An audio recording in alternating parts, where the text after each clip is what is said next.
আসসালামু আলাইকুম। সবাইকে নতুন বছরের শুভেচ্ছা জানিয়ে শুরু করছি আমাদের মানুষের কল্যাণের প্রতিদিনের আয়োজন। আশা করি সবাই ভালো আছেন।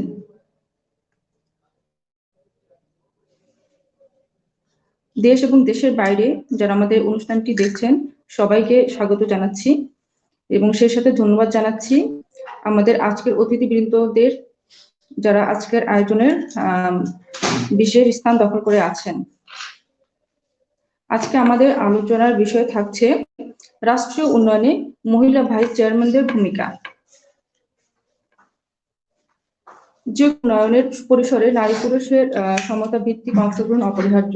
আর আমাদের বাংলাদেশের উন্নয়নের ধারাবাহিকতা বিশ্লেষণ করলে দেখা যাবে নারী সমাজ কোনো অংশে পিছিয়ে নেই। আর আমাদের আজকের যে আলোচনার টপিক সেই সূত্র ধরে আমরা 5 জন অতিথিকে আহ্বান জানিয়েছি। আমি আমাদের 5 জন অতিথিদের পরিচয় জানিয়ে দিচ্ছি। কোহিনুর ইসলাম, মহিলা ভাইস চেয়ারম্যান, সাতক্ষীরা সদর উপজেলা পরিষদ, সাতক্ষীরা। মুর্শিদা পারভিন পাপড়ি, মহিলা ভাইস চেয়ারম্যান, তালা উপজেলা পরিষদ, সাতক্ষীরা। মুসলিমা খাতুন মিলি, মহিলা ভাইস চেয়ারম্যান, আশাশুনি উপজেলা পরিষদ, সাতক্ষীরা। জিএম স্পর্শ, মহিলা ভাইস চেয়ারম্যান, দেবহাটা উপজেলা পরিষদ, সাতক্ষীরা। খালেদা আয়ুব ডলি, মহিলা ভাইস চেয়ারম্যান, শ্যামনগর উপজেলা পরিষদ, সাতক্ষীরা। আমি সবাইকে অভিনন্দন জানাচ্ছি।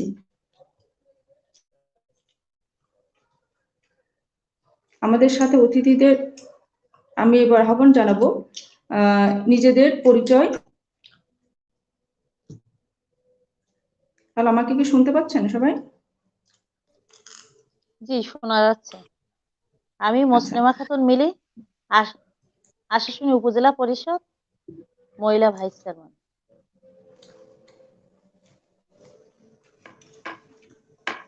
আসসালামু আলাইকুম, শোনা যাচ্ছে? হ্যাঁ, শোনা সবাই কি যাচ্ছে। শুনতে পাচ্ছেন? আচ্ছা, জি, শোনা যাচ্ছে। জি। আপু বলেন। ডলি আপা, আপনার পরিচয়টা দেন। আমি খালেদা আয়ুব ডলি, মহিলা ভাইস চেয়ারম্যান, উপজেলা পরিষদ, শ্যামনগর, সাতক্ষীরা। ধন্যবাদ আমার অতিথিবৃন্দকে। আমরা জানি যে আমাদের স্বাধীনতা একদিনে আসেনি।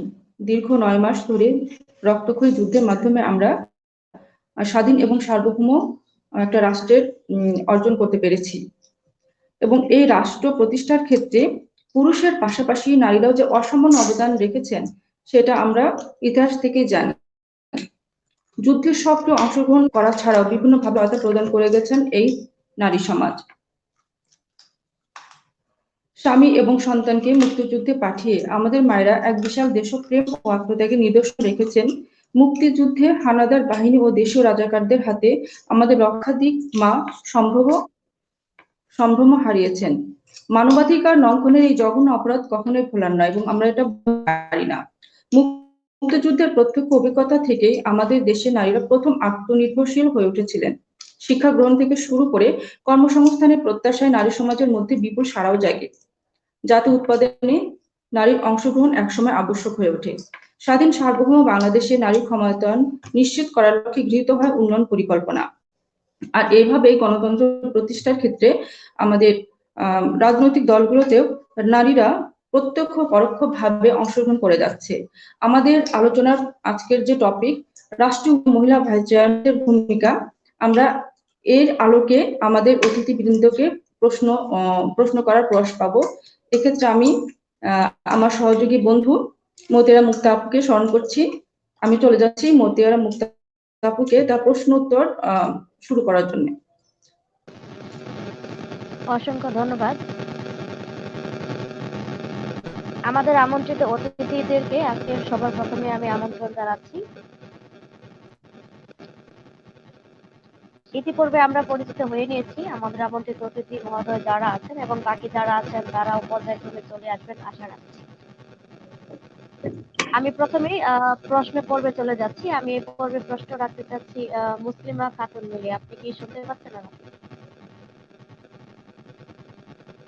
জি আপু, শুনতে পাচ্ছি, বলেন।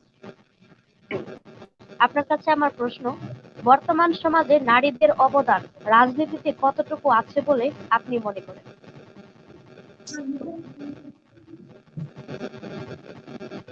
আমি মনে করি, আমার আমার দৃষ্টি থেকে আমি বলছি, উন্নয়ন কার্যক্রম সহ প্রতিটি সিদ্ধান্ত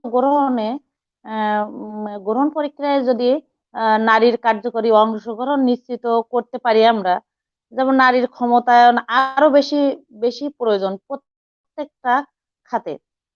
আমাদের মানে কিছু ব্যতিক্রম ছাড়া পরিবার থেকে রাষ্ট্রের বিভিন্ন পর্যায়ে নারীর সিদ্ধান্ত গ্রহণের ক্ষমতায়ন খুবই দুর্বল আপু। এখানে যেমন আমরা মহিলা ভাইস চেয়ারম্যান, আমরা কিন্তু নির্বাচিত জনপ্রতিনিধি একজন, কিন্তু আমাদেরকে কিন্তু বিভিন্ন পর্যায়ে আমাদের প্রত্যেকটা উন্নয়নমূলক কাজ কাজে আমাদেরকে মানে সম্পৃক্ত করা খুব কম হয়।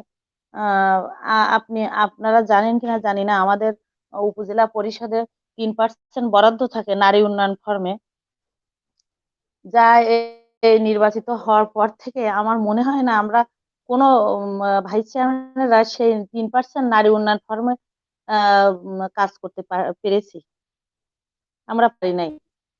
আমরা জনগণের যে সকল ওয়াদা দিয়ে থাকি, মানে কখনো কোথাও আমরা কাজ করতে পারি নাই। রাজনীতি এবং কর্মক্ষেত্রে অংশগ্রহণ সহ সকল বিষয়ে মৌলিক অধিকার থেকে কিন্তু আমাদেরকে, নারী বলতে আমাদেরকে বঞ্চিত করা হচ্ছে।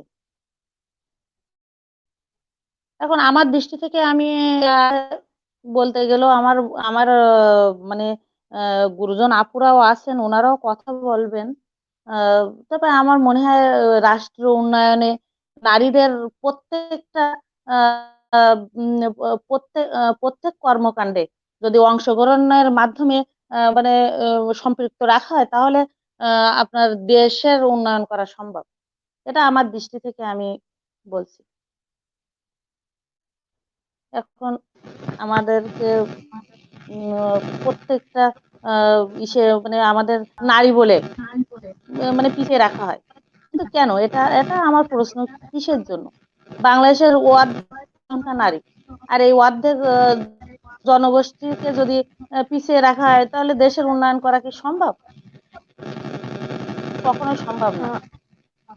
নারীদের অসংখ্য আসলে ধন্যবাদ আপনাকে। উন্নয়নের মূল স্রোতধারায় সম্পৃক্ত করতে হবে, এটা আমার কথা। ওই আদিম যুগের অর্থাৎ আমাদের আগের সমাজের রাজনীতি এবং বর্তমান সমাজের রাজনীতির প্রেক্ষাপট কি এক আপনার দৃষ্টিতে? আমাকে বলছেন? জি, আপনাকেই বলছি। আপু, আমাকে বর্তমান আদিম আদিম আর বর্তমান তো অবশ্যই তফাৎ আছে, তবে কিছু ব্যতিক্রম ছাড়া পরিবার থেকে রাষ্ট্রের বিভিন্ন পর্যায়ে নারীর সিদ্ধান্ত গ্রহণের ক্ষমতা দুর্বল, এটা আমি বলছি আমার দৃষ্টিকোণ থেকে। আপনাকে অসংখ্য ধন্যবাদ এই পর্বের প্রশ্ন। আপনার কাছে আমার একটি ছোট্ট শর্ট প্রশ্ন আছে, যেটাকে আমরা বলে থাকি এক কথায় জবাব। প্রশ্ন নাম্বার 4, যে আপনি রাজনীতিতে কেন আসছেন? মানুষের সেবা করার জন্য।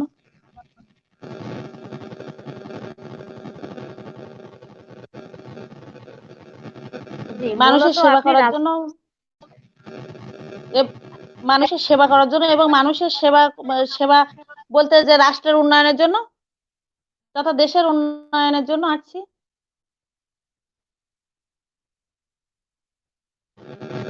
জি, আপনাকে অসংখ্য ধন্যবাদ। আমরা পর্যায়ক্রমে আবারও আপনার কাছে চলে আসবো। আমরা এই পর্বে চলে যাচ্ছি আমাদের খালেদা আইয়ুব ডলি, প্রিয় আপুর কাছে। আপু কেমন আছেন? আলহামদুলিল্লাহ, ভালো আছি। জি, আপনার কাছে আমার এই পর্বে প্রশ্ন হচ্ছে, রাজনৈতিক অঙ্গনে নারীদের প্রবেশ নিয়ে সামাজিক যে মতবিরোধ কিংবা কি কি সমস্যায় নারীরা প্রথমত প্রাথমিক পর্যায়ে পড়ে থাকে, আপনার মতামত ব্যাখ্যা করুন। আমি নেটের সমস্যা তো শুনতে পাচ্ছি। আর একটু বলেন আপা, আপু আর একটু বলেন। জি, রাজনৈতিক অঙ্গনে নারীদের প্রবেশ নিয়ে সামাজিক যে মতবিরোধ এবং নারীরা কি কি সমস্যায় পড়ে মূলত আপনার দৃষ্টিতে?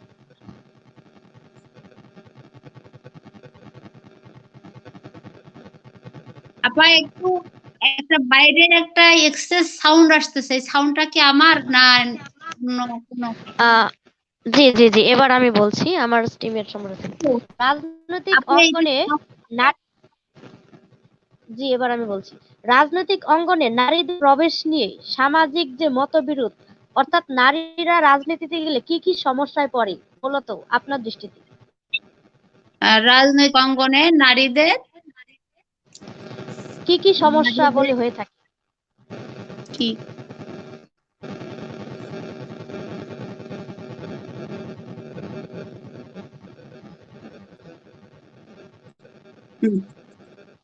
থ্যাংক ইউ আপু, অসংখ্য ধন্যবাদ। আহ সম্মানীয় মতিয়ারা আপু মুক্তা, আজকের এই মানুষের জন্য প্রতিদিনের আয়োজনের এমন একটি সুন্দর অনুষ্ঠান করার জন্য আমি প্রথমেই বলবো, জাতির জনক বঙ্গবন্ধু সেই মহান স্বাধীনতার স্থপতি শেখ মুজিবুর রহমান, তারই সুযোগ্য কন্যা প্রধানমন্ত্রী জননেত্রী শেখ হাসিনা, তার নেতৃত্বে বাংলাদেশ দুর্বার গতিতে এগিয়ে যাচ্ছে। এই সফল সভানেত্রী, বাংলাদেশ আওয়ামী লীগ সফল সভানেত্রী, সফল প্রধানমন্ত্রী, যিনি আজকে আমাদের বাংলাদেশের পৃথিবীর বিশ্বের মানচিত্রে যিনি একজন নারী, সেই নারীর অনুসারী আমরা বুঝতে পারি, আমরা জানিনি তখন, বুঝিনি যে মানে দেখতে পারিনি, দেখার সৌভাগ্য বা অংশগ্রহণ করা হয়নি সেই সময়, সেই 1971 সাল, সেই মহান মহান মুক্তিযুদ্ধে অংশগ্রহণ করা বা দেখার সৌভাগ্য হয়নি। তো সেই মহান মুক্তিযুদ্ধের যে 30 লক্ষ শহীদের রক্তের বিনিময়ে 2 লক্ষ মা ও বোনের সম্ভ্রমণের বিনিময়ে এদেশ স্বাধীন হয়েছিল। সেই জাতির জনক বঙ্গবন্ধু শেখ মুজিবুর রহমানের বিনম্র শ্রদ্ধা জানাই। বেগম ফজিলাতুন্নেছা সহ, শিশু রাসেল সহ 1975 সালের 15ই আগস্ট সেই কালো রাত্রি, সেই রাত্রির দুর্বৃত্তরা যে বঙ্গবন্ধুর পরিবারের প্রতি 18 জন সদস্য সহ নিহত হয়েছিলেন, তাদের রুহের মাগফিরাত কামনা করি এবং ওনাদের প্রতি বিনম্র শ্রদ্ধা জানাই। শ্রদ্ধা ভরে স্মরণ করি চার নেতার, শ্রদ্ধার সাথে স্মরণ করি আমরা এদেশ বাংলাদেশ, আমরা বাঙালির যে বাংলা ভাষায় কথা বলি, সেই ভাষার প্রতি শ্রদ্ধা জানাই। আজকের এই রাষ্ট্র উন্নয়নে মহিলা ভাইস চেয়ারম্যানদের উন্নয়নের যে ভূমিকা, সেই ভূমিকার আজকে আমার কাছে প্রশ্ন আসছে যে রাজনৈতিক অঙ্গনে নারীদের কি কি সমস্যা হয়ে, জন্ম হলে যেমন মৃত্যু হয়, ঠিক আমরা পৃথিবীতে যতদিন বাঁচব সমস্যা ছিল, সমস্যা আছে, সমস্যা থাকবে। এটি শুধু রাজনৈতিক অঙ্গনে বলবো কেন, সর্ব অঙ্গনে।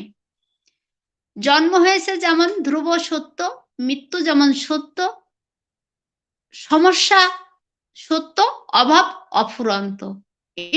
এটা আমাদের জীবনের একটা, আমি এটা বলবো যে এটা আমরা যাকে বিশ্বাস করি, সেই মহান সৃষ্টিকর্তা মহান রব্বুল আলামিন আমাদের পৃথিবীতে যিনি পাঠিয়েছেন, সেখান থেকেই সেই হযরত আদম আলাইহিস সালাম এবং বিবি হাওয়া আলাইহিস সালাম থেকেই আমাদের এই সমস্যা ছিল, আছে, থাকবে।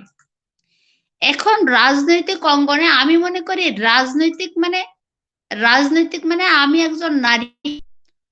আমি যেদিন জন্ম হয়েছিল সেদিন থেকে আমি এই নির্যাতনের শিকার। যেদিন আমার পৃথিবীতে আসার আগেই থেকে আমি নির্যাতনের শিকার। যেদিন মায়ের গর্ভে এসেছিলাম, আমার মা যেদিন টের পেয়েছিল যে আমি মেয়ে হব, সেদিন আমার মা কিন্তু হাসেনি। সেখান থেকেই তো আমি তো প্রস্তুতি নিয়েই আসছি যে আমাকে অনেক কিছু সহ্য করতে হবে, অনেক কিছু বুঝতে হবে, অনেক কিছু মেনে নিতে হবে। তো আমি সৃষ্টিকর্তা মহান রব্বুল আলামিন গড আমাদেরকে দিয়েছে নারী। আমরা নারী, আমরা অর্ধেক, আমরা পরিপূর্ণ ছিলাম না। আমাদের স্বামীর কাছে, আমাদের বাবা মায়ের কাছে, আমাদের পরিবারের কাছে আপনিও একজন নারী, আমিও একজন নারী, আমার প্রধানমন্ত্রী তিনিও নারী। তবে আমরা পারি, আমাদেরকে করতে হবে। এই যে রাজনৈতিক অঙ্গনে যে সমস্যা, যেমন আমরা বাংলা ভাষায় কথা বলি, এই বাংলা ভাষায় কথা বলার মধ্যে এই বাংলা ভাষার জন্য কিন্তু অনেক যুদ্ধ করতে হয়েছে। তো আমি নারী বিধায় আমি যে যুদ্ধ করছি না, বা নারী হিসেবে যে সমস্যা, আমার কাছে তো এরকম মনে হয় না যে কোনো সমস্যা আছে, কারণ আমি ওটাকে মেনে নিয়েছি। সমস্যা আছে, থাকবে, সেটা অতিক্রম করে আমাদেরকে অনেক দূর এগিয়ে যেতে হবে।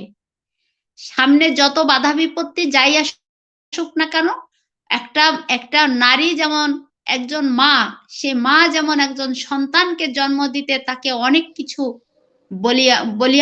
বলিদান, আত্মহতি দিতে হয়, ঠিক তদ্রূপ জীবন রাজনৈতিক অঙ্গনে বলেন, সংসার জীবনে বলেন, সন্তানের কাছে, বাবার কাছে, মায়ের কাছে, স্বামীর কাছে, সব জায়গাতেই আমাদের রাজনীতি কিন্তু কোনো জায়গায় কম নেই।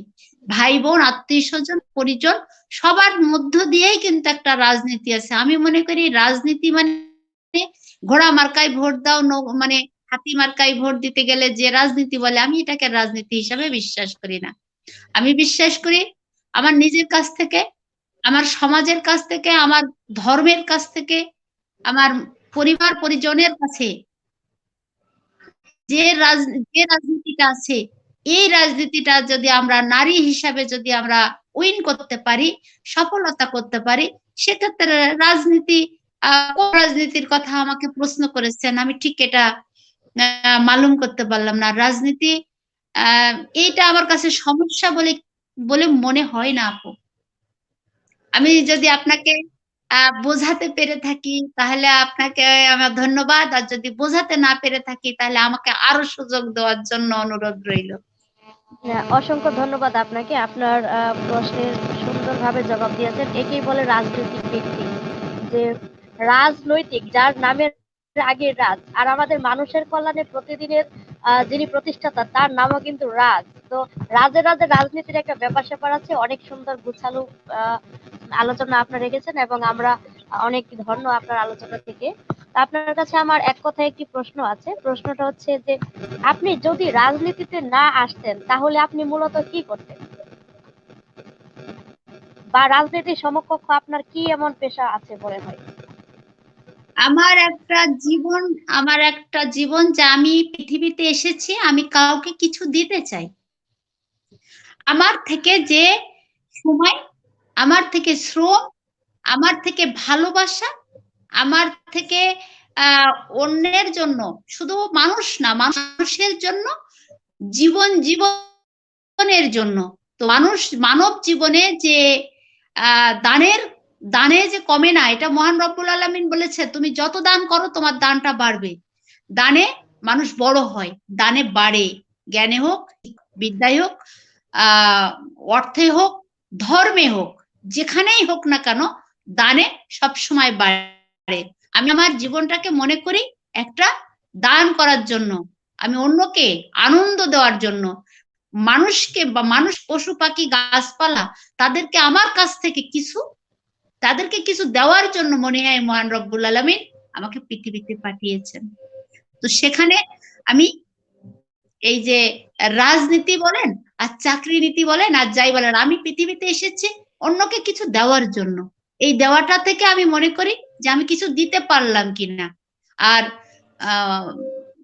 মানে যে আমার মনে হয় এটাই আর কি, চাকরি বলেন রাজনীতি বলেন, আমার কাছে শুধু মনে হয় যে আমি কি দিতে পেরেছি, এটা আমার কাছে দেওয়ার জন্য আমি পৃথিবীতে আমার জন্ম হয়েছে। আমি দেওয়াটাকে অন্যকে কিছু দিতে পারলে আমার থেকে খুশি আর কেউ বেশি হবে না, আর হয়ও না। তো সেখানে আমি আর মানে আমি আপনার কি আর আমার কাছে আর তেমন কিছু তো এই চাকরি বলেন বা রাজনীতি বলেন, আমি তো রাজনীতি বলতে কিছু বুঝি না। আমি মনে করি মানুষকে দেওয়ার জন্য, মানুষ মানুষের জন্য, একটা বিড়াল, একটা কুকুর, একটা হাঁস, একটা মুরগি বা একটা অসহায় মানুষ বা একটা অসহায় গাছ, তাকে যদি আমি কিছু সেবা দিতে পারি, সেখানে আমার সার্থকতা মনে মনে বলে আমি মনে করি। আমি কি দিতে পারি? জি, অসংখ্য ধন্যবাদ প্রিয় আপু। আপনি রাজনৈতিক ব্যক্তি হলে আপনার আলোচনা কিন্তু একদম মানবিকের মধ্যে পড়ে যায়। আর রাজনীতির মূল বিষয়টা যেটা মানবিক বলতেই পারছি। আপনাকে অসংখ্য অসংখ্য ধন্যবাদ। আমরা পরবর্তীতে আবার আপনার কাছে আসবো। এ পর্বে আমি চলে যাচ্ছি আমার শিরিন সাথী আপুর কাছে। এবার আপু, আপনি প্লিজ উপস্থাপনায় চলে আসুন। অসংখ্য ধন্যবাদ মতিরা মুক্তা আপু। অত্যন্ত সাবলীলভাবে আমাদের আলোচনা চলছে এবং আমাদের গুণী অতিথিগণ তাদের স্ব স্ব জায়গায় আমাদের প্রশ্নোত্তর পর্বে যথেষ্ট আন্তরিকতার সঙ্গে এবং অনেক সাবলীলভাবে তাদের বক্তব্য উপস্থাপন করেছেন। ধীরে ধীরে আমাদের রাজনৈতিক, অর্থনৈতিক, সামাজিক অধিকার প্রতিষ্ঠায় নারীরা কিন্তু সচেতন হয়ে উঠেছেন। আর এই দেশে নারী উন্নয়ন কিন্তু এটাই বড় এবং সবচেয়ে বিরাট সম্ভাবনা বলে আমি মনে করি। আমাদের দেশের মা হোক, বোন হোক, স্ত্রী হোক, কন্যা হোক, যথাযথ সম্মান ও শ্রদ্ধার মাধ্যমে আমরা কিন্তু এই নারী শক্তিকে একটা মহিমা দিয়ে আমাদের সমাজের মঙ্গল কর্মে অংশগ্রহণের মাধ্যমে আমরা সার্বিকভাবে একটা নারী ক্ষমতায়নের মাধ্যমে বাংলাদেশকে একটি আধুনিক, কল্যাণমুখী ও কার্যকর রাষ্ট্র পরিণত করতে পারবো বলে আমি মনে করি। আমাদের এই আজকের মানুষের কল্যাণে প্রতিদিন অনুষ্ঠানটির কারিগরি সহায়তায় আছেন আমাদের পরম শ্রদ্ধেয় হাসিনুর রহমান সুমন ভাই, এবং আমাদের সার্বিক দিক নির্দেশনায় রয়েছেন নেওয়াজ রাজ ভাই। আমি অত্যন্ত কৃতজ্ঞতার সঙ্গে তাদের স্মরণ করছি, যারা নেপথ্যে থেকে আমাদের আয়োজনকে সচল রেখেছেন। ইতিমধ্যে আমরা দেখতে পাচ্ছি আমাদের মুর্শিদা পারভিন পাপড়ি আপু আমাদের সঙ্গে সংযুক্ত হয়েছেন। আপু, আপনি কি প্রস্তুত আছেন আমাদের অনুষ্ঠানে? পাপড়ি আপু, আপনি কি শুনতে পাচ্ছেন আমাদের? হ্যাঁ, আসসালামু আলাইকুম। ওয়ালাইকুম আসসালাম আপু, আপনি কেমন আছেন? হ্যাঁ, ভালো। আপনারা ভালো আছেন? আলহামদুলিল্লাহ, আমরা সবাই ভালো আছি। আপু, ইতিমধ্যে আপনি জেনে গেছেন যে আমাদের মানুষের কল্যাণের প্রতিদিন আজকের আয়োজনের যে টপিক সেটা হচ্ছে রাষ্ট্রীয় উন্নয়নে মহিলা ভাইস চেয়ারম্যানদের ভূমিকা। এই টপিকে আমরা আজকে আলোচনা করছি। আমি আপনাকে কি একটা প্রশ্নের মাধ্যমে শুরু করতে পারি? মানে আপনি প্রথমে আপনার পরিচয়টা দিয়ে শুরু করেন। আপনার জন্য আমি একটি প্রশ্ন রাখছি। আচ্ছা, বলেন, প্রশ্ন বলেন। আচ্ছা, আমাদের জনগোষ্ঠীর কিন্তু 80% লোক আমরা গ্রামীণ জনবসতিতে আছি, এবং আমাদের বাংলাদেশের প্রেক্ষাপট যদি আমরা বিশ্লেষণ করি তাহলে দেখব যে প্রায় অর্ধেক জনগোষ্ঠী কিন্তু দারিদ্র থেকে দারিদ্রতর। এখন মহিলা ভাইস চেয়ারম্যান হিসেবে আপনার কাছে আমার প্রশ্ন থাকবে যে এই যে অর্ধেক জনগোষ্ঠী, এই জনগোষ্ঠীকে দারিদ্র রেখে কি আমরা রাষ্ট্রীয় উন্নয়ন ভাবতে পারি? আমার প্রশ্ন থাকবে যে এই রাষ্ট্রীয় উন্নয়নে এই দারিদ্র জনগোষ্ঠীর বিষয়ে আপনারা কি কি কর্মসূচি হাতে নিয়েছেন তৃণমূল পর্যায়ে?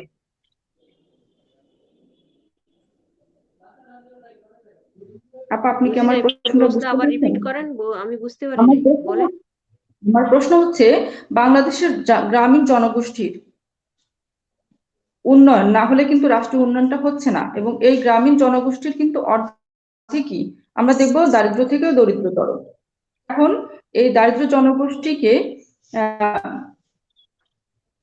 এই দারিদ্র জনগোষ্ঠীকে আপনার কর্মসংস্থান সুযোগের সৃষ্টিতে আপনারা কি কি পদক্ষেপ নিয়েছেন গ্রামীণ জনগোষ্ঠীকে? থ্যাংক ইউ আপনাকে। আমি আসলে প্রথম থেকে অ্যাড হতে পারিনি বলে দুঃখিত। আমার এলাকায় একজন মেয়ে এসএসসি পরীক্ষায় খারাপ রেজাল্ট করে আত্মহত্যা করছে, সেখানেই ছিলাম। আর প্রতিবন্ধী ভাতার বাসায় ছিল, স্কুল আরো অনেক কাজ ছিল। যাই হোক, অবশেষে আমি আপনাদের পরিচয়ও তেমন বুঝতেও পারিনি। আমি মানে প্রথম থেকে, যাই হোক, আপনি যেটা প্রশ্ন করছেন যে আমরা যে উন্নয়ন চাচ্ছি সামগ্রিকভাবে, সেটা আমাদের অধিকাংশ মানুষই গ্রামে বসবাস করে। সেই গ্রামের মানুষের উন্নয়নের ফলেই সামগ্রিকভাবে উন্নয়ন সম্ভব, সেটা বলতে চাচ্ছেন। সেদিকে জি, আমরা জি, কি কি পদক্ষেপ গ্রহণ করছি, পদক্ষেপ সেটাই তো জি, অ্যান্সারটা? সেটাই হ্যাঁ আপা, এটাই।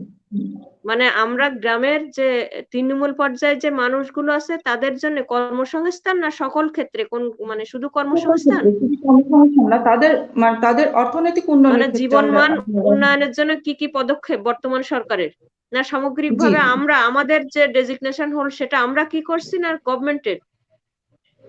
না, আমি সরকারের গৃহীত পদক্ষেপে পরে যাচ্ছি। আমি চাচ্ছি যে আপনারা তৃণমূল পর্যায়ে মানে কি কি পদক্ষেপ নিয়েছেন? আমি যে একটা পদ হোল্ড করছি সেটার পরিপ্রেক্ষিতে আমি কি করছি সেটাই, জি। সামগ্রিক সরকার কি করছে সেটাই? হ্যাঁ, হ্যাঁ, আপনি সামগ্রিক বলতে পারলে আরো ভালো বিস্তারিত ভাবে আপনি উপস্থাপন করতে আচ্ছা, যাই পারবেন। হোক, আমি মুর্শিদা পারভিন পাপড়ি, তালা উপজেলার মহিলা ভাইস চেয়ারম্যান। আমি দুঃখিত যে হলো অ্যাড হতে পারিনি প্রথম থেকেই। আমি যেটা বলতে চাচ্ছি আসলে মূলত যে কথাগুলো সময় নেই, তবুও বলতে চাচ্ছি যেটা, যে আমরা সবাই জানি মূলত জনগণ, ভূখণ্ড, সরকার, সার্বভৌম, এই চারটি উপাদান নিয়ে আসলে রাষ্ট্র গঠিত। প্র্যাকটিক্যাল ভাবে ভূখণ্ড সার্বভৌমত্ব নিয়ে আমাদের কোনো চিন্তা নেই, ভূমিকাও নেই। ভূমিকা রয়েছে আসলে জনগণ ও সরকারের কর্মকাণ্ডকে ঘিরে। এই সরকারের কর্মকাণ্ডকে ঘিরে যেটা আমরা বলতে চাচ্ছি সেটা জনগণের উন্নয়ন এবং কল্যাণ স্বার্থে, সেটাই বোঝায়। স্থানীয় সরকার হিসাবে উপজেলা পরিষদ সরকারের পার্ট, অবিচ্ছেদ্য অংশ, এবং সরকারের গৃহীত উন্নয়ন পরিকল্পনা, নীতিমালা বহু অংশে স্থানীয় সরকার পর্যায়ে, যেটা আমরা দেখছি পর্যায় থেকে গঠিত হয়। সরকারের যে নীতিমালা রুট লেভেলের, যেটা বর্তমান সরকারের যেটা এসডিজি গোল আপনারা বলেন, যে যেটা আসলে সামগ্রিকভাবে আমাদের স্তর একেবারে সর্বনিম্ন স্থানীয় পর্যায়ে ইউনিয়ন পরিষদ, সেখানে যে তবে গভর্নমেন্টের যে যে পদক্ষেপ, সেটা হলো দেখেন, আমাদের কিছু ডিরেকশন আছে। একটা হলো অশিক্ষিত দারিদ্র মানুষকে একটা পর্যায়ে নিয়ে যাওয়া, সেটা হলো আপনার সুবিধাভোগী পিছিয়ে পড়া জনগোষ্ঠীর জন্য যে সেবা, সমাজ সেবা মাধ্যমে যে বয়স্ক, বিধবা বা প্রতিবন্ধী ভাতা প্রদান। সেকেন্ড, যারা শিক্ষিত তাদের কর্মসংস্থান সৃষ্টির জন্য গভর্নমেন্ট দেখেন ন্যাশনাল সার্ভিস চালু করেছিল। সেখান থেকে যখন গভর্নমেন্ট সেই প্রকল্পটা অ্যাবজর্ব করে নেয়, তাদের কিছু ঋণ দেওয়ার জন্য, কর্মসংস্থান, স্বাধীনভাবে উদ্যোক্তা তৈরি করার জন্য এখনো কন্ট্রিবিউশন আছে। কিছু কিছু ছেলেরা আমার এলাকায় দেখেছি, আমি নিজে উদ্যোগে তাদের কর্মসংস্থান ব্যাংক থেকে নিয়ে তারা ফান্ড তৈরি করছে। আবার নারীদের ক্ষেত্রে যদি বলি, মহিলা শিশু অধিদপ্তরে গভর্নমেন্ট যেটা করছে, যে আমাদের আয় বৃদ্ধিমূলক যে প্রকল্প আছে মেয়েদের, যে ব্লক বাটিক, তারপর আপনার দর্জি প্রশিক্ষণ কাজ, এটা, তারপর এখন ইতিমধ্যে আপনারা জানেন বিভিন্ন জায়গায় আমাদের ক্লাব আছে, নারীদেরকে ক্লাব, সেখানে গান বাজনা এগুলো বিনোদন দিয়ে থাকে, যেটা মূলত যে এটা নিজেদের ডেভেলপ না হলেও, যে আমরা গভর্নমেন্ট এটা করছে, একজন নারী বসে আছে, সে গান শিখছে, কিন্তু তার চাকরিটাও এখানে দিয়েছে। দুটো পার্ট, একটা হলো যে আপনার যুব সমাজ নষ্ট না হয়, দ্বিতীয় হচ্ছে গভর্নমেন্ট চাচ্ছে যে আপনারা যেটা বলছেন যে কর্মসংস্থান সৃষ্টি বা গ্রামের যে মানুষটা বসে আছে বা তাদের জীবন আপডেট করার জন্য গভর্নমেন্টের যে যে পদক্ষেপ, আমার মনে হয় বিগত গভর্নমেন্টের আমলের চেয়ে আমার যে প্রধানমন্ত্রী মমতাময়ী মা, সে একাধারে সায়েন্টিস্ট, একাধারে মা, একাধারে জনগণের যেটা করণীয় আমার মনে হয় সেই কাজগুলো সে করছে। কারণ একটা আমরা অনেকেই হয়তো বলতে পারি যে অনেক বেকার আছে, কিন্তু নতুন নতুন সৃষ্টি, এই যে আমাদের এখানে একটা প্রকল্প আসছে, আমার 2য় পর্যায়ের প্রকল্প, আমি নারীদের ক্ষেত্রে বলছি বেশিরভাগ ক্ষেত্রে, যেটা আমি জানি, জাতীয় মহিলা সংস্থা তথ্য আপা উঠান বৈঠকের মাধ্যমে কিছুদিন আগে আমরা মেসেজ www.lalsabuz.com এর মাধ্যমে ওই এলাকার, যে আপনারা জানেন যে কুমড়ার বড়ি দেয় সব জায়গায়, সেটা আমরা বাজারজাত করতে পেরেছি। কাঁথা, ছোট ছোট বাচ্চাদের জন্য যে কাঁথা সেলাই করে, এটা আমরা করে প্যাক করে সেই নারীদের সেখানে একেবারে বিকাশের মাধ্যমে টাকা পৌঁছে দেওয়ার ব্যবস্থা করছি। এটা 3 নম্বর পর্যায়ে। দেখতেন একজন নারী, আমার একেবারে আমার উপজেলার একেবারে শেষ প্রান্ত তার বাড়ি, সেখান থেকে তাকে বললাম সেই উঠান বৈঠকের মাধ্যমে যে আপনি এই কাজগুলো করবেন, বলছে যে আমি টাকা পাবো কোথা থেকে, আমরা সবাই মিলে, এবং সে রাজিও হয়েছে, আমরা এটা বাজারজাত করতে পেরেছি। এই যে ক্ষুদ্র ক্ষুদ্র, শুধু এটা না, আমরা যে যে অবস্থান থেকে আসি, শুধু উন্নয়ন বলতে আমরা মনে করি যে রাস্তা কালভার্ট বা কে কয়টা কাঠ দিতে পারছে এটাকে ভাবি, আসলে এটা না। আমরা সামগ্রিকভাবে সরকারের যে লোকগুলো আছে, জনপ্রতিনিধি বলেন, যা বিভিন্ন কর্মকর্তা বলেন, আমি মনে করি অন্য উপজেলায় কি আছে না, যে আমরা সমন্বিতভাবে সমন্বয় করে একটা সুন্দর পরিবারের মাধ্যমে সব কাজগুলো, যে তৃণমূল পর্যায়ের মানুষ, আমরা তো একটা গ্রামকে শহরে রূপান্তরিত করার জন্য যে পরিকল্পনা হাতে নিয়েছি, সেই কাজ করার জন্য আমরা অঙ্গীকারবদ্ধ। প্রত্যাশা থেকে আমাদের কাছ থেকে তৃণমূল মানুষের যে প্রত্যাশা, সেটা পূরণ করার জন্য কিন্তু আমরা সবাই অ্যাকুমুলেটেড ভাবে কাজ করছি। এখন এটার সাকসেস তখনই আসবে যখন সেই মানুষগুলো যাদের জন্য আমরা করছি তারাও আমাদের সাথে কোঅপারেট করবে। আমার মনে হয় যেটা বিগত সরকারের আমলের চেয়ে আমার যে সরকার, আগামী 10 বছর জনগণ যদি বোঝে বা 20 বছর পরেও এইরকম সরকার হয়তো আসবে কিনা আমার সন্দেহ হয়। কারণ উনি একাধারে মা, উনি সকল মানুষের ক্ষেত্রে এতভাবে চিন্তা করেন, প্রত্যেকটা কাজ, আমরা যে অবজারভেশনে থাকি প্রত্যেকটা কাজ এত সুন্দর ওয়েতে। আপনারা জানেন এই প্রথম পর্যায়ের নির্বাচন শুরু হয়েছে, দ্বিতীয় তৃতীয় পর্যায়ের, এর আগে কখনো জনপ্রতিনিধিদের নতুন যারা সদস্য হয় ইউনিয়ন পর্যায়ে তাদের ট্রেনিং হয়নি। আমরা কিছুদিন আগে 1 সপ্তাহ আমার সকল নির্বাচিত জনপ্রতিনিধিদের একটা ট্রেনিং দিয়েছি। সেখানে প্রত্যেকটা মানুষের, সেই সংরক্ষিত মহিলা আসনে 3 জন মেম্বার থেকে ওয়ার্ডের মেম্বার, তাদের কি কি কাজ করণীয়, তাদের আইন কি, সেটা একেবারে হাতে কলমে শিখিয়ে দিয়েছি। এবং আমার 18টা ডিপার্টমেন্টের কর্মকর্তার সাথে তাদের লিঙ্কেজ কি, তারা সাধারণ জনগণের জীবনমান উন্নয়নের জন্য কি কাজ করতে হবে, বা একজন বেকার ছেলের জন্য বেকারত্ব দূর করার জন্য আমরা হাতে কলমে প্রশিক্ষণ, এর আগে হয়েছে কিনা জানি না। আমি আজকে এক ইউনিয়ন পরিষদে গিয়েছিলাম তাদের মতামত ব্যক্ত করার জন্য, যে আমরা যে এই 3 দিন বা 4 দিন ধরে প্রশিক্ষণ প্লিজ। এখন একটা কথা হলো যে বাইরে থেকে অনেক মানুষ বলছে যে আসলে সরকার বলছে রাস্তাঘাট, কনস্ট্রাকশন, উন্নয়ন সামগ্রিকভাবে। আমার বর্তমানে যে ইউনো আসছে নতুন একজন প্রশান্ত কুমার, উনি আগে যে ইউনিয়ন যা উপজেলা চাকরি করতেন, সেখানে একটা নির্বাচন সংগঠিত হয়েছিল। উনি বলছে একটা কেন্দ্র থেকে উনি 3টা উপজেলা ক্রস করে আরেকটাতে গিয়েছে, তো মোটরসাইকেল কখনো খালে পড়েছে, রাস্তায় পড়েছে, এরকম অবস্থা। সেই অবস্থান থেকে আমরা যে বঙ্গের মানুষ আছি সেখানেও এখনো ডেভেলপ হবে আমি জানি, আমরা অনেক ভালো আছি। আর আরো বলতে চাই যে যেটা বারবার একই কথা বলছি, যে আসলে আমার সরকারের আমলে যে পদক্ষেপগুলো হচ্ছে, আগামী 20 বছর হবে কিনা বা পিছনে হয়েছে কিনা আমরা জানি না। এটা হলো পাবলিসিটি করছি আমরা এই গভর্নমেন্টের আমলের ভাইস, সেটা না। আমরা কাজ করতে যে বুঝেছি প্রত্যেকটা পরিকল্পনা মাফিক হয়েছে, হয়তো কাজ করতে যে 75% 80% হয়, 25%, কিন্তু একসময় অ্যাটলিস্ট আমরা একটা গন্তব্যে অবশ্যই পৌঁছে যাবো। আর তৃণমূল পর্যায়ের মানুষের জন্য জীবনমান উন্নয়নের জন্য উপজেলাকে 100% বয়স্ক বিধবা প্রতিবন্ধী ভাতাতে পরিণত করতে যাচ্ছে। প্রত্যেকটা জায়গায় একটা ওই তথ্য আপা যেটা তথ্য দিচ্ছে, একজন আগে কোনো বিশ্ববিদ্যালয় একটা স্টুডেন্ট পরীক্ষা দিতে গেলে সে কোথায় থাকবে, কি করবে, আমরা নতুন যে ওয়েবসাইটটা খুলেছি তথ্য আপার মাধ্যমে, একজন মেয়ে সে যদি তৃণমূল পর্যায়ে কোথায় আমার গ্রাম রায়পুর থেকে ঢাকা ইউনিভার্সিটিতে পরীক্ষা দেয়, শুধু ক্লিক করলে কোথায় থাকবে, তাকে একদিনের থাকার ব্যবস্থা, খাওয়া, আমরা এগুলো দিতে চাই। কোনো একটা ছেলে কোনো জায়গায় ইন্টারেস্টেড চাকরির ক্ষেত্রে, সে দরখাস্ত করেছে, সেখানে সুপারিশ না, সে তার মেধা তালিকা অনুযায়ী যদি সেখানে চাকরি পায়, সেটার আমরা ইতিমধ্যে ডিসিশন নিয়েছি যে সেটুকু পৌঁছে দেওয়ার দায়িত্ব আমাদের। কারণ একটা জিনিস সামগ্রিকভাবে উন্নয়ন না করলে শুধু শহরের মানুষগুলো একটা লাইফ লিড করবে আর গ্রামের তৃণমূল পর্যায়ের মানুষগুলো পিছিয়ে থাকবে, এটা সম্ভব না।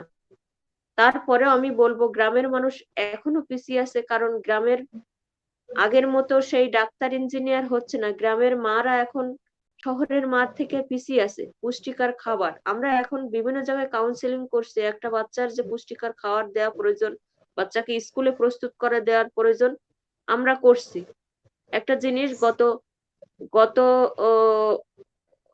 গত বছর তার আগের বছর আমি দেখেছি নড়াইল না নওগাঁ জেলায় আমাদের একটা প্রকল্প এসেছে যে এটা মনে হয় ইউএসডিআই না কি জানি, মানে জাপানের একটা প্রকল্প আমাদের উপজেলায় এবার নতুন এসেছে।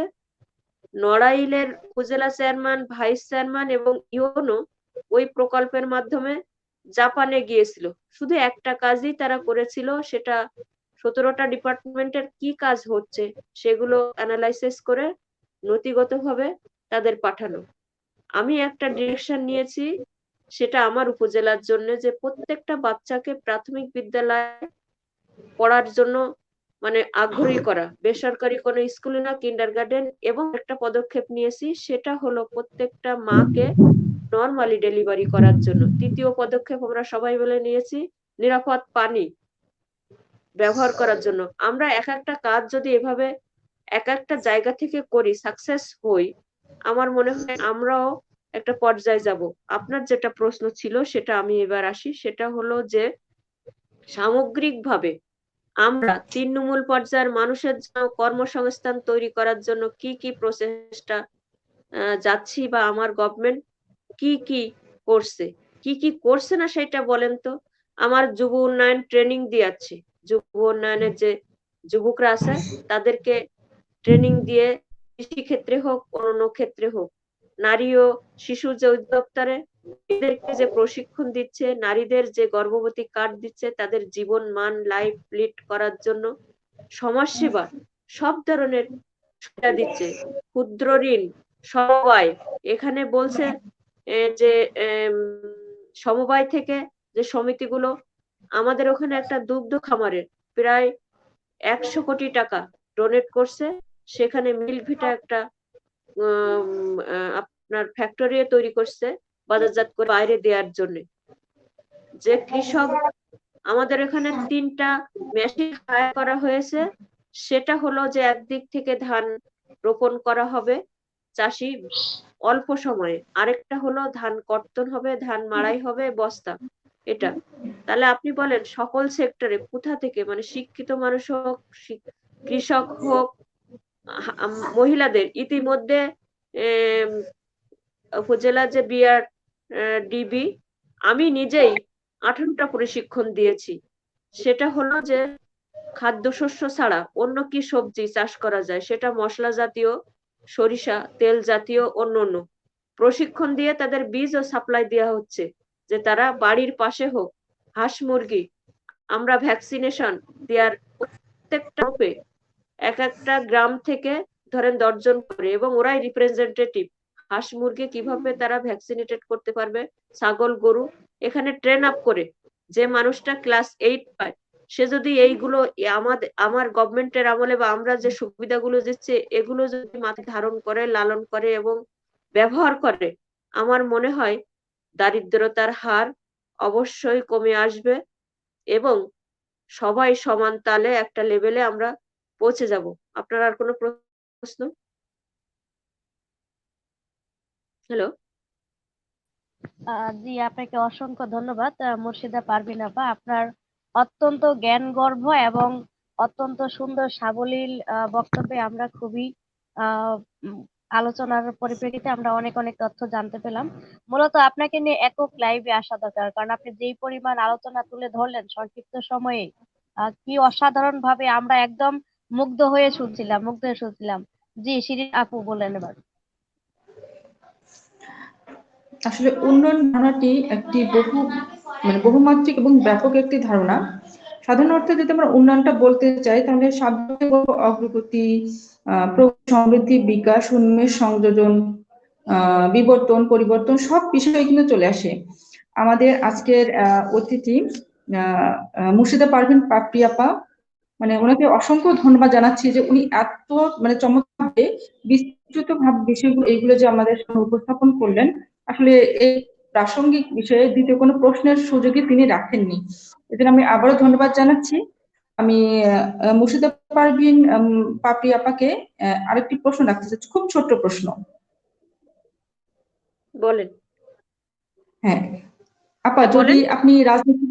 যদি আপনি রাজনীতিতে না আসতেন, তাহলে আপনি কি করার ইচ্ছা রেখেছিলেন ভবিষ্যতে? খুব ছোট্ট একটা প্রশ্ন আচ্ছা, এবং ধন্যবাদ খুব আপনাকে। সংক্ষেপে। আপনি জানেন আমি কৃষিবিদ, এটা মনে হয় জানেন। জি, জি, জি। আমি ময়মনসিংহ কৃষি বিশ্ববিদ্যালয় থেকে পড়ালেখা শিখেছি আসলে।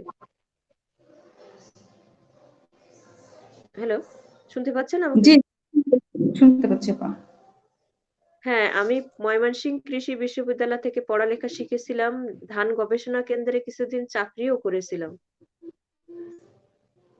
এখন এটাতে কি জন্য আসছি বা ওইটা ছেড়ে দিয়ে সেই মেসেজটা আপনি নিতে চাচ্ছেন, তাই তো? নাকি? না না, ছেড়ে না দেওয়ার আমি বিষয় না, আমি কেন চাচ্ছি যে রাজনীতিতে আসলাম? হ্যাঁ, সেটা হতে পারে যদি রাজনীতিতে না আসতেন, তাহলে মানে অন্য কোনো এমইন লাইফ আচ্ছা, ছিল আমি কিনা। যদি রাজনীতিতে না আসতাম তাহলে ওই ধান গবেষণা কেন্দ্রে চাকরি করতাম। এটাই তো লিস্ট ছিল ধারণাটা। এখন আচ্ছা, চাকরি ছেড়ে অসংখ্য দিয়ে এসে ধন্যবাদ। আমার শাশুড়ি মূলত অসুস্থ ছিল। সে আচ্ছা আচ্ছা। কারণেই আসলে চাকরিটা ছেড়ে দেয়া। আর দায়ভারটা অনেকটাই নিজে কাঁধে নিয়েছি। কারণ আপনিও জানেন যে আমাদের মধ্যবিত্ত পরিবার, আমরা যারা পড়ালেখা শিখে, আমার বাবা ছিলেন স্কুলের টিচার। আমরা সব ভাই বোনেই বিশ্ববিদ্যালয় থেকে পাশ করেছি। আমার ভাই জেলা ফিশারিজ অফিসার ও খুলনা ইউনিভার্সিটি, বোন ইকোনমিক্স থেকে পাশ করছে, ও বরিশাল বিএম কলেজের শিক্ষিকা। যাই হোক, আমার ক্ষেত্রে শুধু ব্যতিক্রম হয়েছে। সেখানে আমার বাবার বাড়ির দিক থেকে অনেকটাই তারা অখুশি, কারণ মেয়ে একটা ক্লাস 1 অফিসার হবে, এটা কিছু কিছু পরিবার দাবি করে। কিন্তু আমি আসলে উন্মুক্ত মনের মানুষ ছিলাম সবসময়। আর আমি সবচেয়ে বেশি ধন্যবাদ জানাই আমার পরিবারের শাশুড়ি, আমার বর্তমান যে পরিবারটা, আসলে শাশুড়ি, আমার ভাসুর, আমার স্বামীকে। কারণ বিয়ের পরে রাজনীতি করতে দিবে যদি তার বাবা আহ ধরেন রাজনীতিবিদ থাকে, তার শ্বশুর রাজনীতিবিদ হয়, বা তার পৈতৃক সম্পদ হিসাবে সেই নারী কিন্তু এখন রাজনীতিবিদ হয়। আমার ডলি আপা শ্যামনগর, আপনারা জানেন, ওর পৈতৃক সূত্র থেকে। আমার জয়নগর ইউনিয়নের যে নারী প্রথম এই বঙ্গের চেয়ারম্যান হয়েছে, বিশাখা দিদি, ওনার হাজবেন্ড কিন্তু বিগত 2 বছরে চেয়ারম্যান ছিল। এই জন্যে আমার কিন্তু ব্যতিক্রম লাইন, আমার কেউ কখনো জনপ্রতিনিধি ছিলও না, আর ভবিষ্যতে আমি ব্যতীত হবে কিনা জানি না। আমি একটা মানে অর্গানাইজড পরিবারের বৌমা এবং মেয়েও। আমার হাজবেন্ড ব্যাংকার, আমার ভাসুর হলো জার্নালিজম থেকে পাশ করছে ঢাকা নিমে, উনি সাংবাদিক। আমার যা ভিকারুননিসা নুন স্কুল অ্যান্ড কলেজের শিক্ষিকা। মোর্শেদা আপু, উম, বলেন। জি, এখন আমার এখন একটা ওই প্রশ্ন পরিবেশ হচ্ছে থেকে আমি আপনার জন্য। কেন এখানে এসেছি, আসলে আমার একটাই যে নারী উদ্যোক্তা প্লাস সমাজের মানুষের জন্য আসলে কিছু করা, এটাই কারণ। সবাই চাকরি করে হয়তো একটা বাড়ি আর একটা গাড়ি তৈরি করবে, কিন্তু আমরা তো পারছি কিছুটা কাজ হলে। আজকে যে মেয়েটা আত্মহত্যা করছে, ওর কাছে যে ওর মাকে বললাম যে আপনি যদি তাকে রাগান্বিত না করতেন, হয়তো প্রেসার ক্রিয়েট করছেন কাউন্সিলিং করতে, আজকে 61টা প্রতিবন্ধী মানুষকে ভাতা দিতে পেরেছি। আমি হয়তো ওই কোঠরে চাকরি করলে হয়তো নিজে কিছু টাকা পেতাম, একটা বাড়ি, একটা গাড়ি হতো, কিছুটা তো করতে পারছি। সর্বশেষ যে কথাটা, রাজনীতিতে আমরা যারা এসেছি আসলে একটাই প্রাপ্তি, সবার সঙ্গে একমত হবে কিনা জানি না, আমার জানাজার নামাজে আমার তালা উপজেলার সকল মানুষ শরিক হবে নির্দ্বিধায়। আর একটা মানুষ সর্ব অঙ্গে সর্ব কাজ করার, যদি সঠিক মনোযোগ সহকারে কাজ করা যায় প্রত্যাশার জায়গা থেকে, সবাই যে যে সেক্টরে আসছে, জনপ্রতিনিধি না, যে চাকরি করে সেও যদি তার প্রত্যাশার জায়গা থেকে ঠিক রেখে যে আমি এটা করব, আমার এটা করণীয়, আমার মনে হয় যে আমাদের যে দায়বদ্ধতা যার যার অবস্থান থেকে সম্পূর্ণ ওভারকাম হবে। আর আমি এসেছি আসলে এখান থেকে, আমি যখন গ্রামে ফিরে আসি চাকরি ছেড়ে দিয়ে, তখন ওই এলাকায় কিছু কর্মসংস্থান সৃষ্টি করেছিলাম, আর কিছু রাস্তাঘাট হয় নাই। এখন আমি ইউনিয়ন পরিষদ নির্বাচন করেছিলাম, তখন হেরে গেছি জেলা পরিষদ, তারপর এ পর্যায়ে এসেছি। আজ আসলে রাজনীতিও একটা নেশা, নেশার জন্য এখানে থাকি। আর একটা হলো প্রতিদিন যদি জনসম্পৃক্তকার একটা কাজে আমি নিজেকে নিয়োজিত না করতে পারি, মনে হয় আমি খাওয়াটাই সঠিক হয়নি, মানে আমার এবেলাটার এটাই এটাই আমার আমার বর্তমানে ধ্যানে জ্ঞানে মগ্নে। যদি আমার জনগণের একটাও কাজ সারাদিনে, যদি ধরো কাজ, জনসমাবেশ, মাদের নিয়ে সমাবেশ করা, কোনো ট্রেনিং, কোনো মিটিং, কোনো কার্ড বাছাই বলেন, বা কোনো মানুষকে উপকার করা, এ থেকে যদি আমি নিজেই বিরত থাকি, তা আমার মনে হয় যে আজকে আমার ডিউটিটা বা আমার যে কাজটা আমি করতে পারিনি। আমরা এসেছি, দলীয়ও আছে, স্পর্শ আছে, আসলে অনেকেই আমরা যারা এই বর্তমানে যারা একটা পরিবার অনেক ভালো, আমাদের এই উপজেলা, সাতটা উপজেলা যে ভাইস চেয়ারম্যান, আমরা 7 জন বোন বলতে পারেন। আর অনেকেই আসলে জনপ্রতিনিধিদের এখন ঘৃণা করে। আমরা সেই জায়গার চ্যালেঞ্জ তৈরি করে চেঞ্জ করার জন্য সবাই সংগ্রাম করছি না। জনপ্রতিনিধিরা জনগণের জন্য কিছু করতে পারে এবং তার কাজের ডাইভার্সিফাই ওয়েতে সে কাজ করলে অবশ্যই মূল্যায়ন হবে। আরেকটা জিনিস, বিগত সালে এই পোস্টটা যারা হোল্ড করতো তারা ডায়নামিক ছিল কিনা আমি জানি না, কিন্তু আমরা সেটাকে মুছে দিয়ে নতুন ভাবে, নতুন উদ্যমে শুরু করেছি এবং এ সংগ্রাম অব্যাহত থাকবে। আমাদের সকল কাজকর্ম জনগণের সুশাসন বলেন আর সততার সাথে, জনগণ যেন বঞ্চিত না হয়, সুবিধা বঞ্চিত না হয়, অন্তত আমার কাছ থেকে কিছু না পাক, ভালো ব্যবহারটুকু সে যেন পায় এসে, যে না আপা কিছু করে দিতে না পারিনি, আমার সাথে এটাই বলেছে, এটাই হয়েছে, এটাই আমাদের প্রত্যাশার জায়গা আসলে। আর সর্বশেষ আসলে চাকরি করায় চাকরি করতে হতো কৃষিবিদ হিসাবে, কিন্তু আমার পরিবারকে আমি কৃষিবিদ হিসাবে রেখেছি। আমার ছোট্ট পরিবারে যে খাদ্যের যে চাহিদা, আমি কিন্তু বাজার থেকে খুব কম পরিমাণে আমার হাঁস, মুরগি, ছাগল, সবজি পালন যেটুকু আছে সেটুকু নির্দ্বিধায় সাপোর্ট দিতে পারি।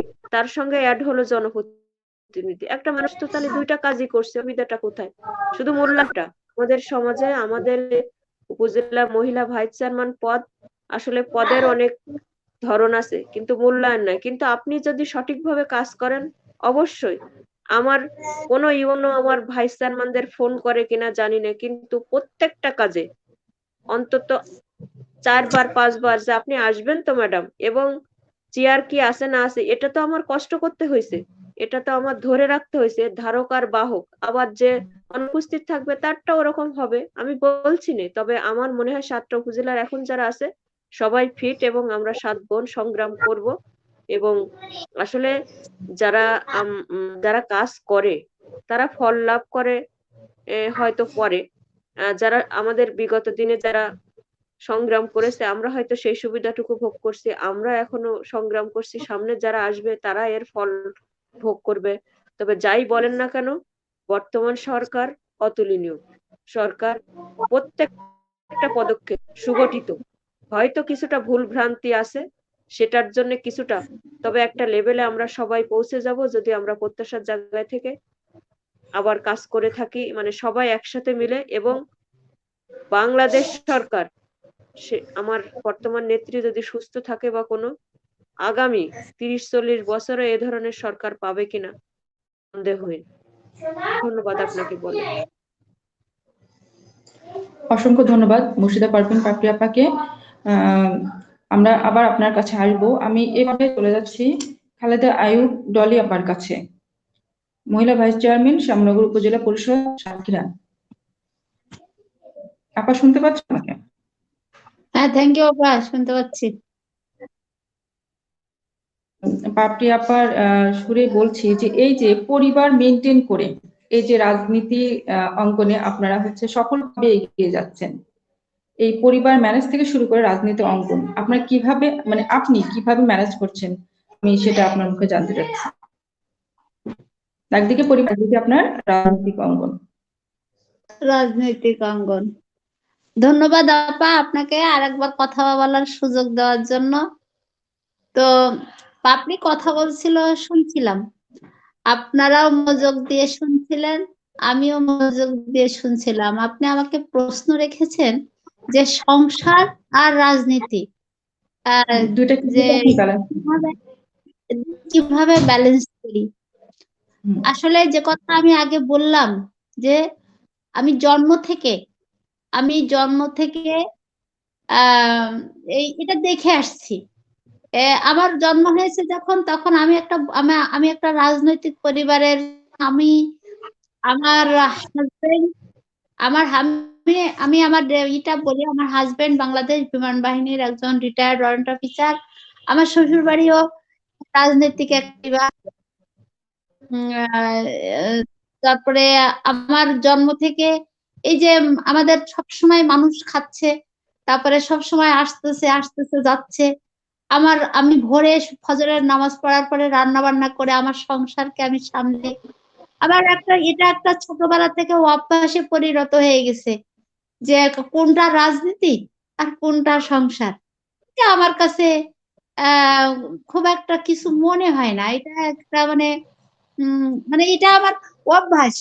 আমি আপনাকে বলি যে রাজনীতির যে বিষয়টা, রাজনীতিটা আমার কাছে মনে হয় না যে এটা একটা রাজনীতি। তবে আমি সত্যি মানে খুবই, যে আপনি যেটা আবার বলছেন যে আপনি তো মানবিক দিকটার কথা বলেছেন, এটা বলার কারণ হলো এই যে মানবিকের যে একটা সময় এবং মানবিকের যে একটা সুযোগ পাওয়ারও কিন্তু একটা সাহস লাগে। সাহসটা আমার যে সরকার, প্রধানমন্ত্রী জননেত্রী শেখ হাসিনা যে আমাদেরকে যে কিভাবে আগলে রেখেছে, মানে যেমন বাংলার নারী বা বাংলার পুরুষ, বাংলাদেশ, আমি মনে করি শেখ হাসিনা আর সফল প্রধানমন্ত্রী, সফল রাষ্ট্রনায়ক, তিনি আমাদেরকে যেমন মশায় কামড়াতে দেয় না, মা যেমন সন্তানকে মশারির ভেতরে রাখে যে মশাই যেন কামড়ায় না সন্তানকে। তো আমি মনে করি না, আমি যেটা দেখি যে মশারির মধ্যে জনগণকে রেখে দিয়েছে, যে জনগণ না তো উনি, আমি মনে করি এই বাংলাদেশের উনি যে কথাগুলো বলেছেন যে আমি 17 কোটি মানুষের প্রধানমন্ত্রী। তো সত্যি আমি এই যে রাজনীতিটা যে করছি, সেটা আমার মনে হয় যে আমি আসলে তো আমার মাথার উপরে ছাদ আছে, আমার মাথার উপরে গার্জিয়ান আছে, আমার পারিবারিকভাবে আমি যে সাপোর্ট পাই সেটাও কিন্তু আমার এই মানে অর্থনৈতিক বা আপনার পারিবারিক যে সাপোর্টটা, এই সাপোর্টটা পাই। সাথে সাথে মানুষের জন্য, এই মানুষের জন্য কিছু দিতে পারি, সেই দেওয়াটা তো দেওয়ার পিছনে যেমন একটা মন থাকতে হয়, তেমন আমার পরিবার, অর্থাৎ আমি মনে করি আমার এই দেশটাই আমার একটা পরিবার। এই দেশের যে গার্জিয়ান, তিনি আমাদেরকে যেভাবে প্রতিটা দাপ্তরিক বা প্রত্যেক প্রত্যেক মানে প্রত্যেক মানুষ,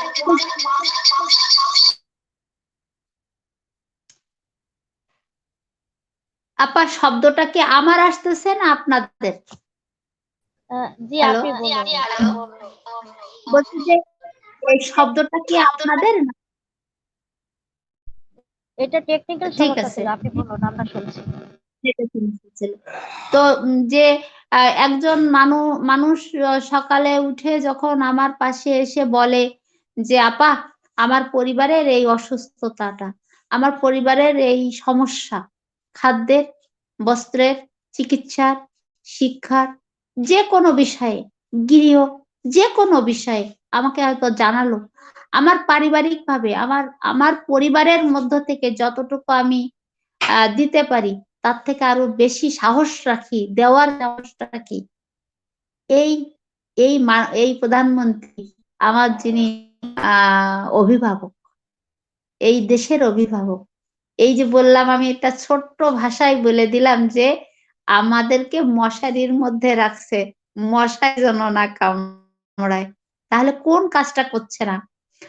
চিকিৎসা ভাতা, শুধু ভাতা না, আজকে যে একজন অসুস্থ মানুষ সে যদি এসে বলে তার জন্য সমাজসেবা দপ্তর খোলা, সেখানে আমরা যে আমি যে আমি আমি ধন্যবাদ জানাই যে এই ধন্যবাদ না, আন্তরিকভাবে ধন্যবাদ জানাই, কৃতজ্ঞতা প্রকাশ করি প্রধানমন্ত্রী জননেত্রী শেখ হাসিনা আজকে আমাকে যে কথা বলার সুযোগ করে দিয়েছেন। এই যে উপজেলা পরিষদের মহিলা ভাইস চেয়ারম্যান যে একটি পদ আমি পেয়েছি, যে পদে আমি এই সমাজের কাছে সম্মানিত, এটাও কিন্তু এই নেত্রীর অবদান। আজকে সংরক্ষিত মহিলা সদস্য, এই নেত্রীর অবদান। তাহলে আমাদের দেয়নি কি? আমাদেরকে শুধু যথাযথভাবে ব্যবহার করার আর মন মানসিকতা থাকার প্রয়াস মাত্র।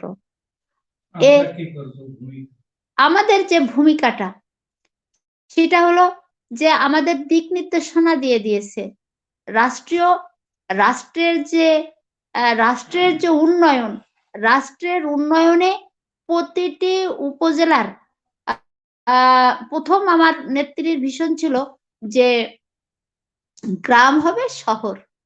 তো আজকে আমি আমার শ্যামনগর উপজেলার 12টি ইউনিয়ন, সেই গাবুরা নাম শুনলে মনে হয় আপনারা সবাই শুনেছেন যে সবসময় সেখানে যখন তখন প্লাবন হয়, নদী ভাঙে, সেই গাবুরা, পদ্মপুকুর, আমরা শ্যামনগরের 12টা ইউনিয়ন।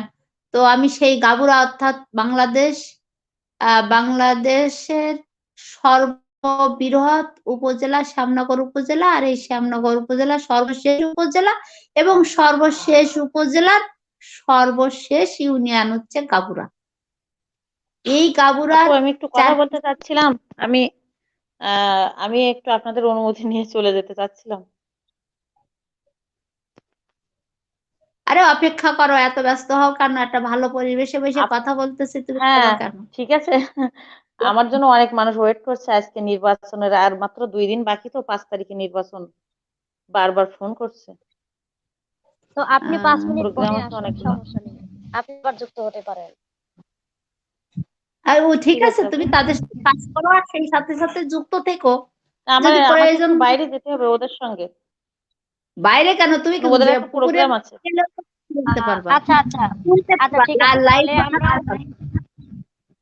তাহলে আমরা আপনাকে যাওয়ার জন্য, আমি বিদায় নিতে চাচ্ছেন তাই বলছি। আপনি যেহেতু বিদায় নেবেন, যাওয়ার আগে আপনি মানুষের কল্যাণে প্রতিদিন নিয়ে কিছু বলে যান।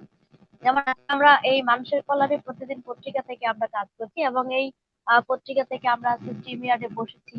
তো আপনারা রাজনৈতিক অঙ্গন থেকে, মানবিক অঙ্গন থেকে এই যে মানুষের জন্য কাজ করছেন, এখানে মূলত আমাদের জন্য পত্রিকা সাংবাদিক বা অনলাইন মিডিয়া জগতে আমরা যারা আছি তাদের জন্য আপনারা কতটুকু কাজ করছেন, এবং আমাদের পক্ষ থেকে আপনাদের কাছে কোনো সেবা চাইলে সেটা আমরা কতটুকু পাবো, এই বিষয়ে যদি একটু বলতেন। অবশ্যই অবশ্যই, ধন্যবাদ আপনাকে। আপনারা আছেন বলেই আমরা আছি, যেটা সত্যিকার অর্থে আমাদের যেমন আমরা যে সকল উন্নয়নমূলক কাজের সঙ্গে মানে সংযুক্ত থাকি, এগুলো কিন্তু আপনারাই মানে হাইলাইট করেন, মানে প্রচার করেন। এজন্য সত্যি মন থেকে আপনাদেরকে ধন্যবাদ জানাই আন্তরিকভাবে। যেমন আমার উপজেলাতে আমার অনেক অনেক সঙ্গে জড়িত। বেশিরভাগ কাজ তো আমাদের মহিলা বিষয়ক অধিদপ্তরে হয়। এর আগে আমাদের আপুরা বলে গেছে অলরেডি যে এখানে আমরা উদ্যোক্তা তৈরি করি, আপনার বিভিন্ন ট্রেনিং এর মাধ্যমে পিছিয়ে পড়া নারীদের নিয়ে আমরা কাজ করি। এখানে এখানে ট্রেনিং গুলো আছে আপনার ভার্মিং ভার্মিং কম্পোস্ট সারের উপরে, মৌচাষ, তারপরে বিউটিফিকেশনের উপরে, তারপর দর্জি প্রশিক্ষণ। এগুলো আমরা প্রত্যেক 3 মাস অন্তর এই প্রশিক্ষণের আওতায় আমরা প্রত্যেক ইসে 25 জন করে নারীদেরকে আমরা যুক্ত করি। এদেরকে আমরা ট্রেনিং দিয়ে নিয়ে উদ্যোক্তা তৈরি করি। তো আর আপনারা সকলেই জানেন যে রাজশাহী উপজেলার শতভাগ বয়স্ক ভাতা, বিধবা ভাতার আওতায় আছে। আমরা মানে অহরহ কাজ করছি প্রত্যেকের জন্য। এই সকল কর্মকাণ্ডগুলো আমার এমন হয় যে আমার এই সকল কাজগুলো হয়তো মানে ফুটিয়ে উঠাতে পারি না। অনেক হয় যা আমার আমার মানে সাংবাদিক ভাইরা আছেন, ওনারা বলেন যে আপু আপনার এইটা আমরা একটু প্রচার করি। ওনারা নিজে থেকে আগ্রহ প্রকাশ করে বলেন, আমার খুবই ভালো লাগে, খুবই ভালো লাগে। তো আপনাদেরকে ধন্যবাদ জানাই যে এত সুন্দর একটা প্রোগ্রামের আয়োজন করছেন, যে আমাদের মুক্ত আলোচনা যেটাকে বলে, আমরা মনের কথাগুলো আপনাদের মাধ্যমে বলতে পারছি আজকে। আমরা সত্যি আসলে মনের কথাগুলো বলতে পারছি এখানে, নিজেদের মানে না বলা কথাগুলো বলছি আপনাদের মাধ্যমে। অনেক অনেক ধন্যবাদ, খুব সুন্দর অনুষ্ঠান।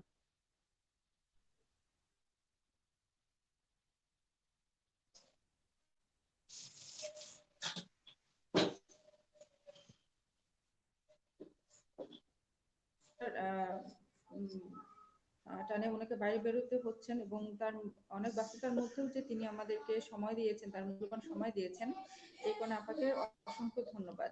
এবং এরপরও আমরা আশা রাখছি আপা আপনি আমাদের এই মানুষের কল্যাণের প্রতিদিন এই পত্রিকার সঙ্গে থাকবেন এবং আমরা আপনাকে পরবর্তীতে অবশ্যই স্মরণ করব। কারণ আপা আমি ছোট্ট একটা অবশ্যই প্রশ্ন অবশ্যই করতে আপু। চাচ্ছি আপনাকে। সেটা হচ্ছে যে এই যে আমাদের যে আজকের আয়োজন, যে আয়োজন সম্পর্কে অবশ্য আপনি বলেই নিয়েছেন যে আপনার ভালো লাগার অনুভূতিটা, এবং জি জি। আপনার মাধ্যমে আর কি আমি আমাদের মানুষের কল্যাণের প্রতিদিন পত্রিকার আর হচ্ছে এই যে আমাদের যে পত্রিকা এবং ইউটিউব চ্যানেল আর কি মাননীয় প্রধানমন্ত্রীর দৃষ্টি আকর্ষণ করব, যে এখানে আপনারা যারা মহিলা ভাইস চেয়ারম্যান আছেন, রাজনৈতিক ব্যক্তিত্ব আছেন, আমাদের এই পত্রিকার মূল উদ্দেশ্য কিন্তু, পত্রিকার নামটাই হচ্ছে মানুষের কল্যাণের প্রতিদিন। এটা কিন্তু সাপ্তাহিক নয়, মাসিক নয়, বার্ষিক নয়, প্রত্যেক দিনই আমাদের কাজ হচ্ছে মানুষের কল্যাণটা করা। আমরা চাইবো যে এই মানুষের কল্যাণের প্রতিদিন এই পত্রিকাটার দিকে যেন আমাদের সুনজর থাকে, এবং আপনাদের মাধ্যমে অবশ্যই আমি অবশ্যই। যারা দর্শকবৃন্দ আছেন তাদেরকে অনুরোধ করব যে আমাদের এই পত্রিকার সঙ্গে থাকুন এবং আমাদের এই ইউটিউব চ্যানেলের সঙ্গে থাকুন, লাইক কমেন্ট দিয়ে আমাদের পাশে থাকুন। আপা আপনি যেতে যেতে বিদায়, আপনার কাছে যেহেতু আমরা বিদায় নিচ্ছি, আপনি আমাদের দর্শকদের জন্য কিছু বলে যান, এবং আমাদের এই পত্রিকার যদি কোনো আপনি ইতিবাচক সাইড দেখেন তাহলে প্লিজ একটু আমাদের সঙ্গে শেয়ার করেন। মুসলিমা আপনি অবশ্যই আমি চলে যাচ্ছি। অবশ্যই দর্শকদের উদ্দেশ্যে বলতে চাই, আপনারা লাইক শেয়ার দিয়ে অবশ্যই সঙ্গে থাকবেন মানুষ মানুষের কল্যাণে পত্রিকাটির। আর ইতিবাচক দিক অবশ্যই যে আমার নারীদের মানে উন্নয়নমূলক কর্মকাণ্ড নিয়ে কথা হচ্ছিল এতক্ষণ, খুবই ভালো লাগছে। আর আরো একটা হয় যেটা আমি আপনাদের এই ইসের মাধ্যমে বলতে চাই, যদি একটা প্রোগ্রাম এরকম করা যায় যে আপনার ইসলামিক মানে আহ, গজল, যেটা এরকম প্রতিযোগিতা, পুরস্কারের ব্যবস্থা করা যায় কিনা।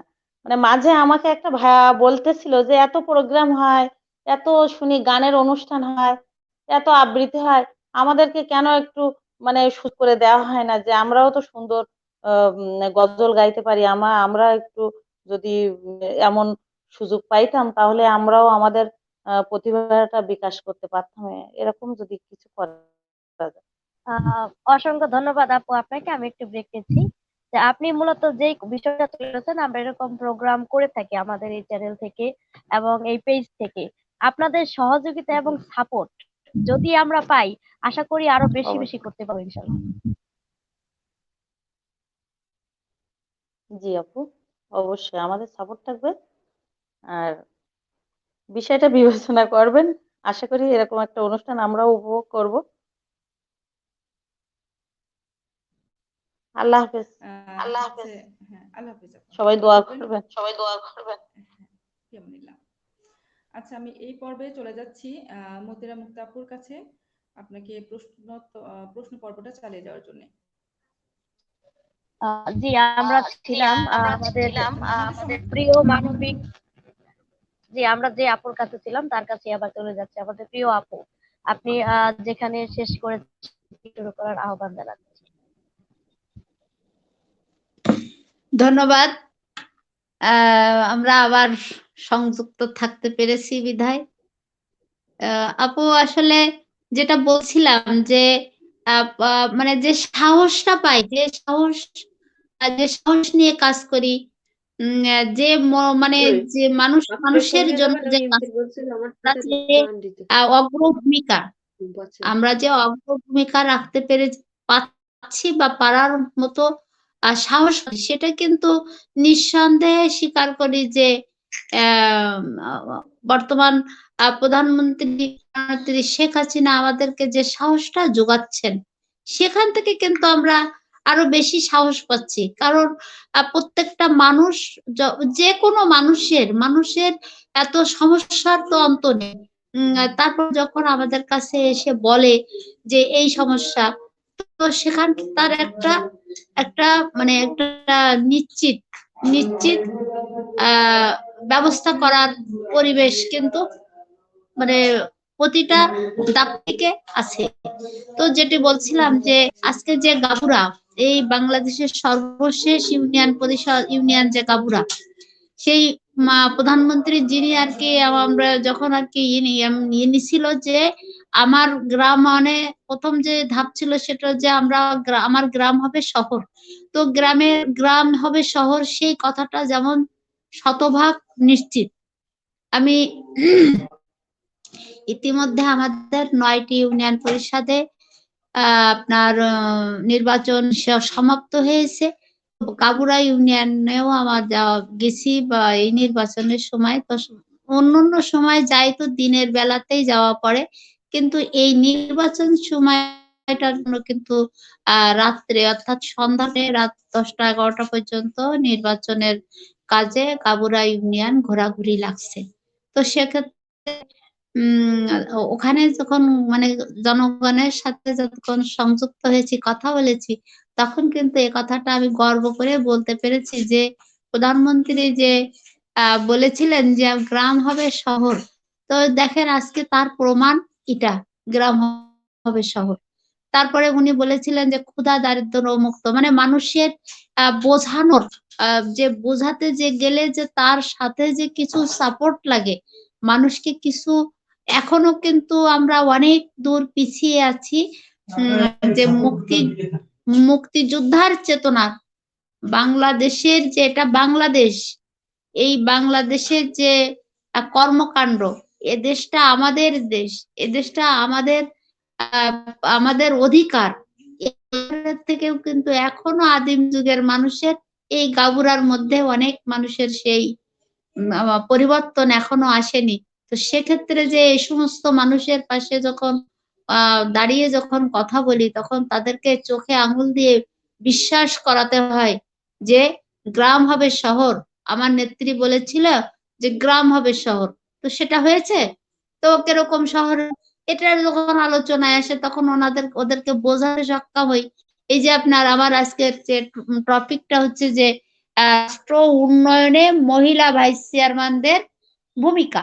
তো আমি মনে করি যে এই আমার আরেকটা ভূমিকা, এই কাজটাও কিন্তু আমার কাজ, আজকের আলোচনার মধ্যে কাজ।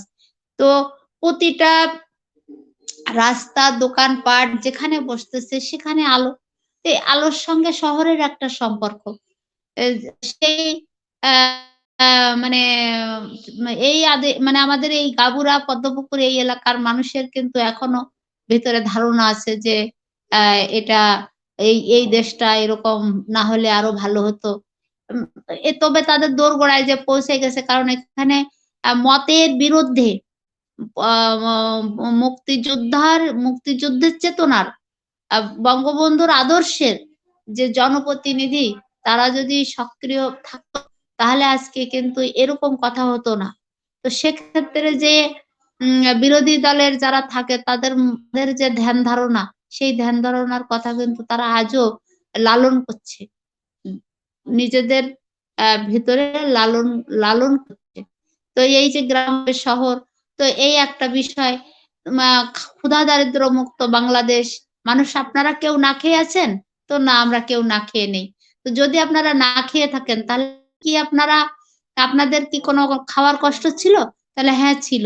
তো খাওয়ার কষ্ট ছিল, তো এখন কেন না খেয়ে থাকেন না? বললো না, এখন তো আমরা বেশ ভালো আছি। কিভাবে ভালো আছেন? চুরি করেছেন, ডাকাতি করেছেন, না ওই জঙ্গলে যে বড় বড় বাঘ মেরে শিকার করে সেটারে বিক্রি করে অনেক টাকা উপার্জন করেছেন? বললো না, সেটাও আমরা করিনি। তাহলে আপনারা কি করেছেন যে যার জন্য আপনাদের আজকে খাদ্যের অভাব নেই? এই গাবুরা তো এখানে তো ধান হয় না, মাছ ছাড়া হয় না। দুই অন্তর লবণ পানি ওঠে বাদ বেরিয়ে, তারপরেও আপনাদের কেন এত বুকে সাহস জমেছে যে আপনারা আহ মানে খাদ্যে স্বয়ংসম্পূর্ণ আছেন কিভাবে?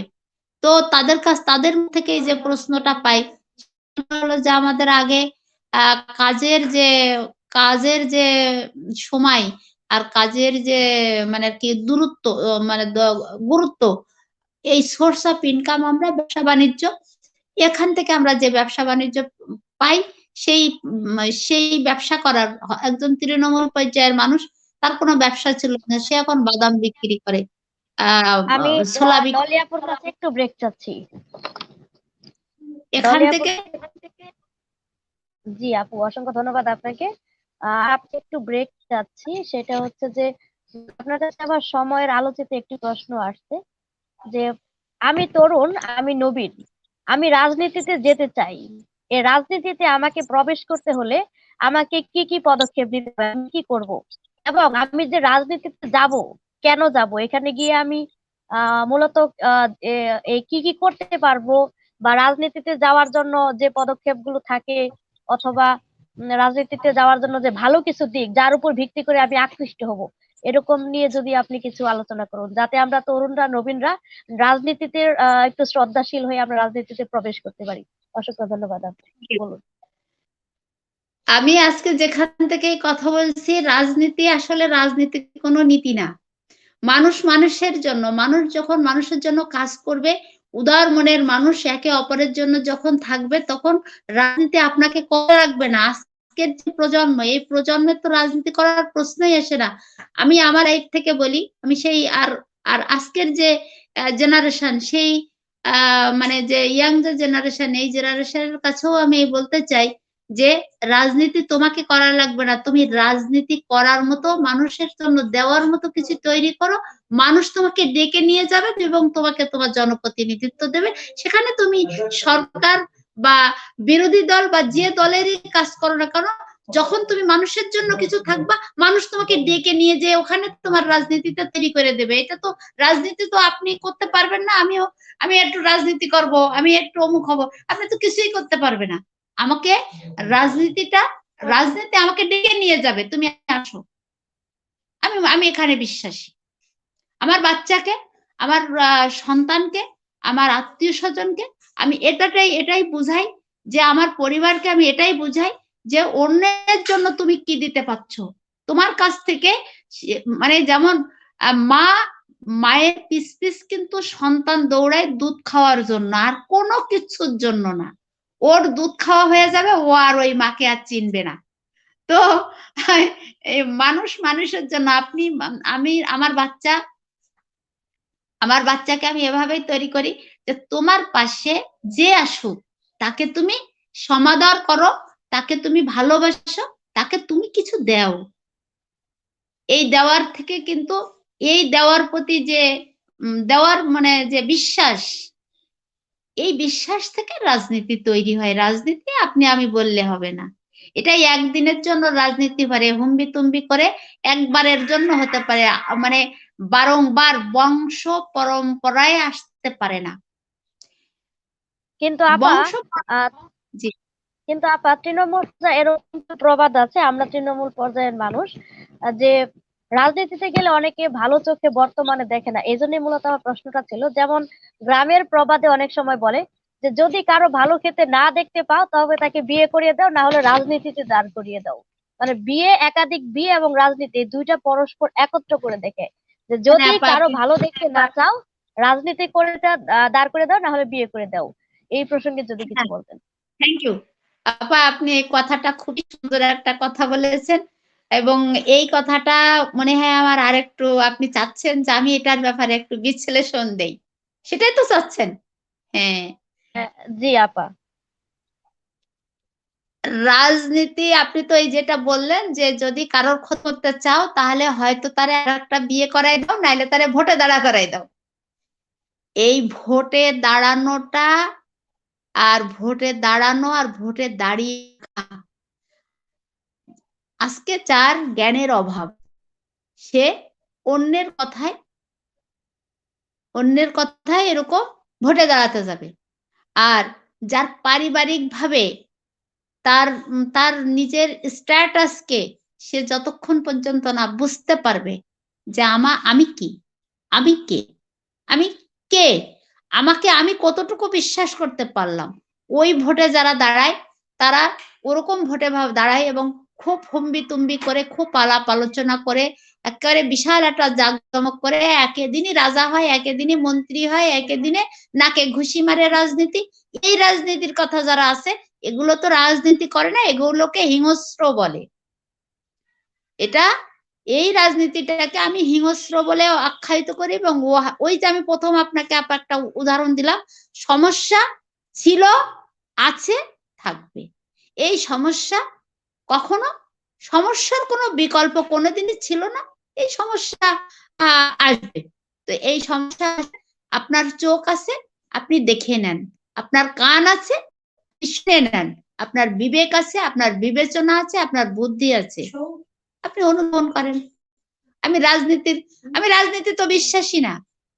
আমি আসলে, আমার দাদা ছিল এত অঞ্চলের জমিদার, আমার বাবা ছিল সেই তৎকালীন আমলের প্রেসিডেন্ট, তারপরে চেয়ারম্যান, বা মুক্তিযুদ্ধের পরে এসে আমার বাবা হলো রিলিফ কমিটির চেয়ারম্যান, তারপরে বারবার চেয়ারম্যান অবস্থায় উনি মারা গেলেন।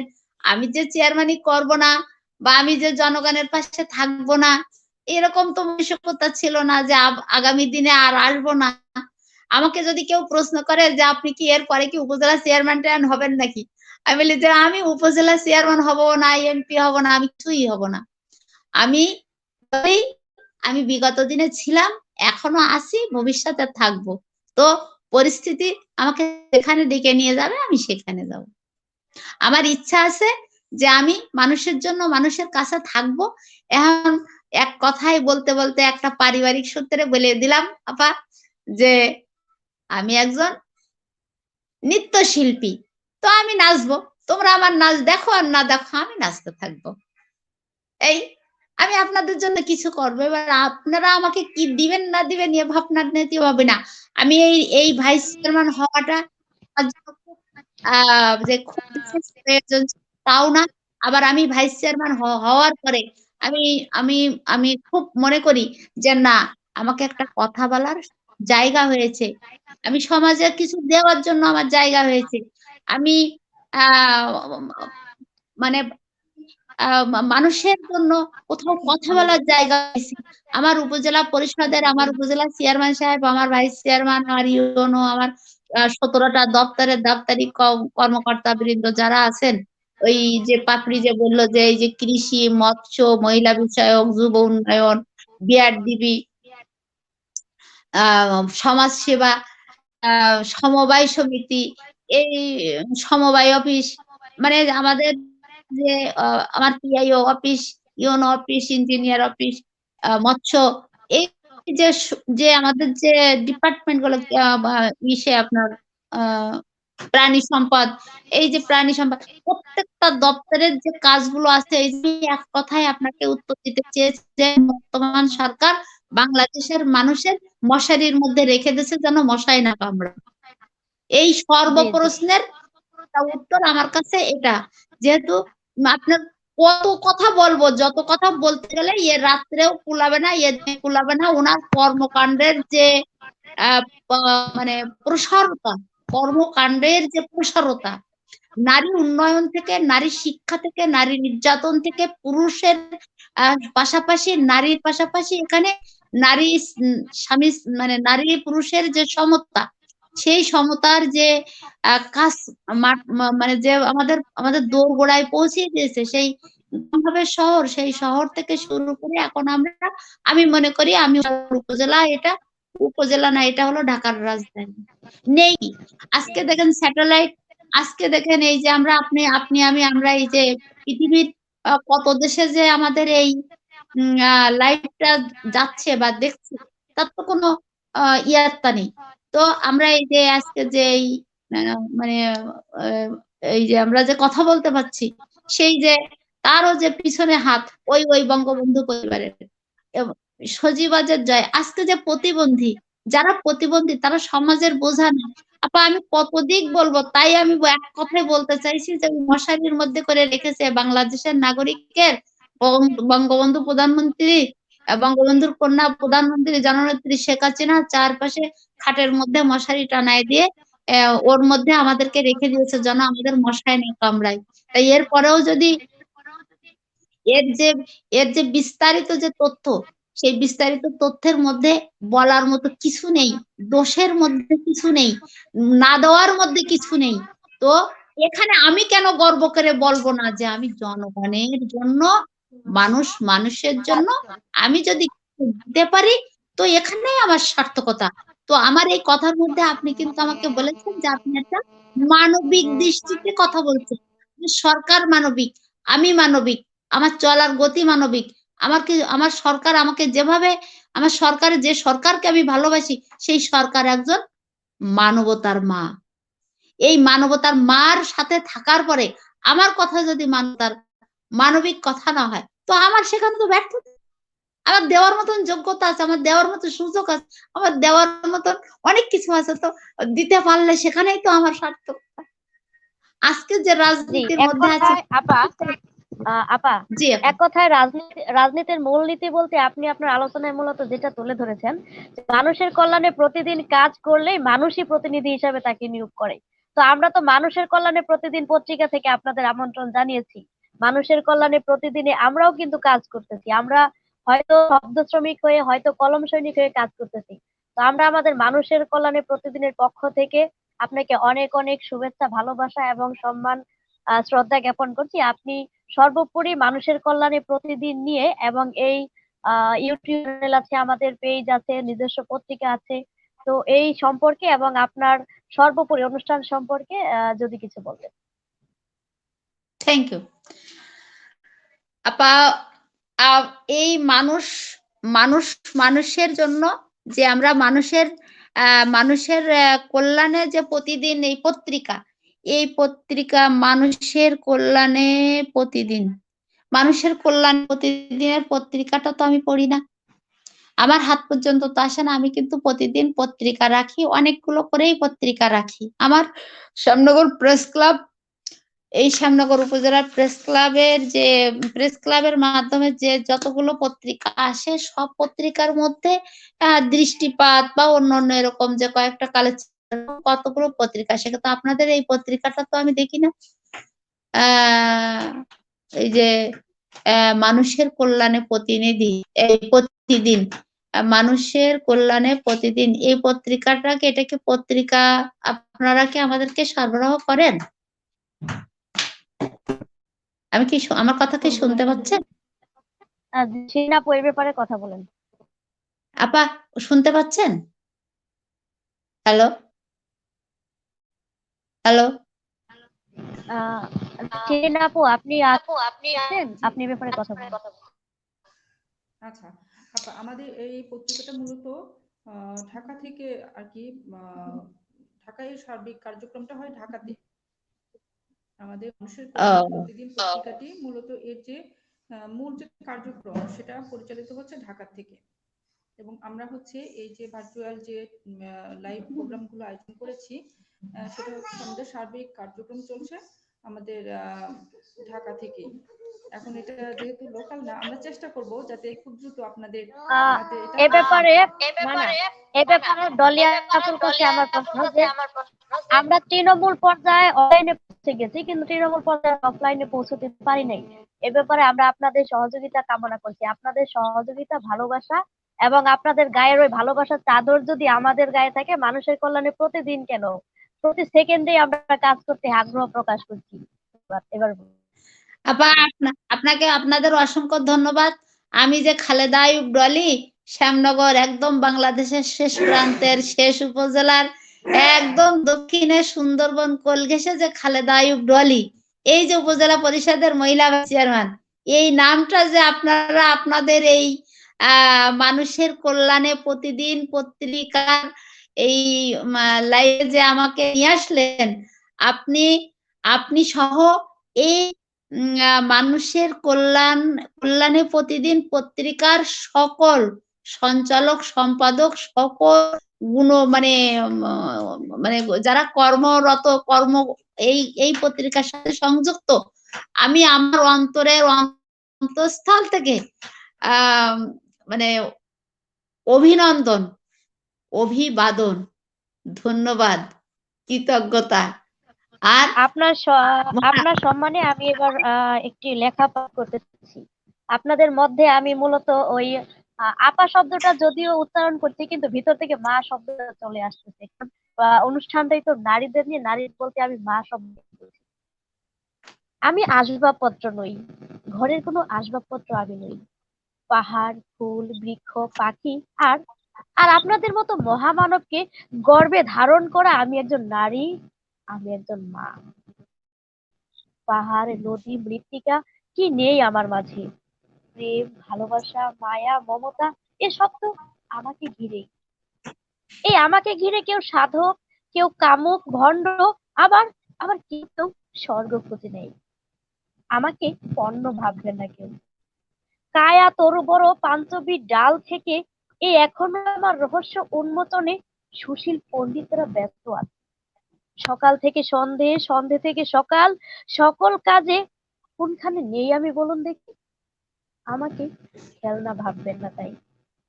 এই আমার গর্বে জন্ম আপনাদের, আমাদের নিয়ে বাঁধেন ঘর, আবার আমাদের মধুর ডাকে খুঁজে পান অমৃতের ভান্ডার।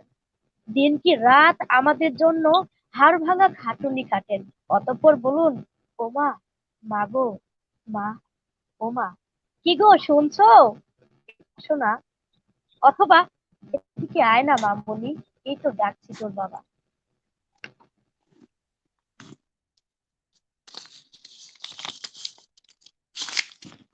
একদমই শেষ প্রান্তে চলে এসেছি।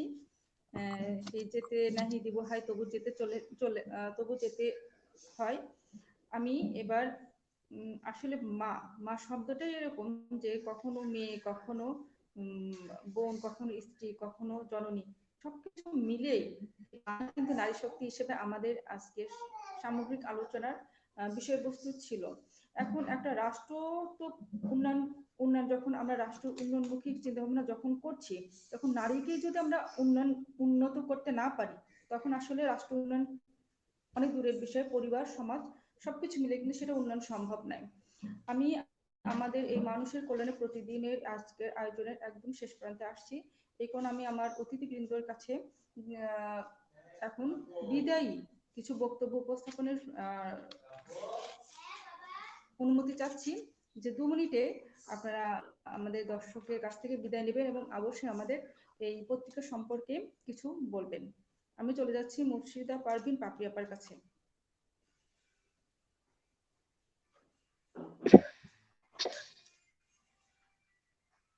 হ্যালো, আপা, আমরা শোনা যাচ্ছে? আমাদের একদম শেষের দিকে চলে আসছে আর কি। জি, আমরা শুনতে পাচ্ছি। এখনো অনেক আলোচনা হতো। আমরা হচ্ছে বিদায় হ্যালো, আপনার মূল্যবান বক্তব্য শুনতে চাচ্ছি আমাদের দর্শকদের উদ্দেশ্যে। কথা শোনা যাচ্ছে না। আপা, আমরা কিন্তু আপনাকে শুনতে পাচ্ছি। আমি আপনাকে শুনতে পাচ্ছি না, একটু আমরা জোরে। শুনতে পাচ্ছি। মুর্শিদা পারভিন, হ্যালো,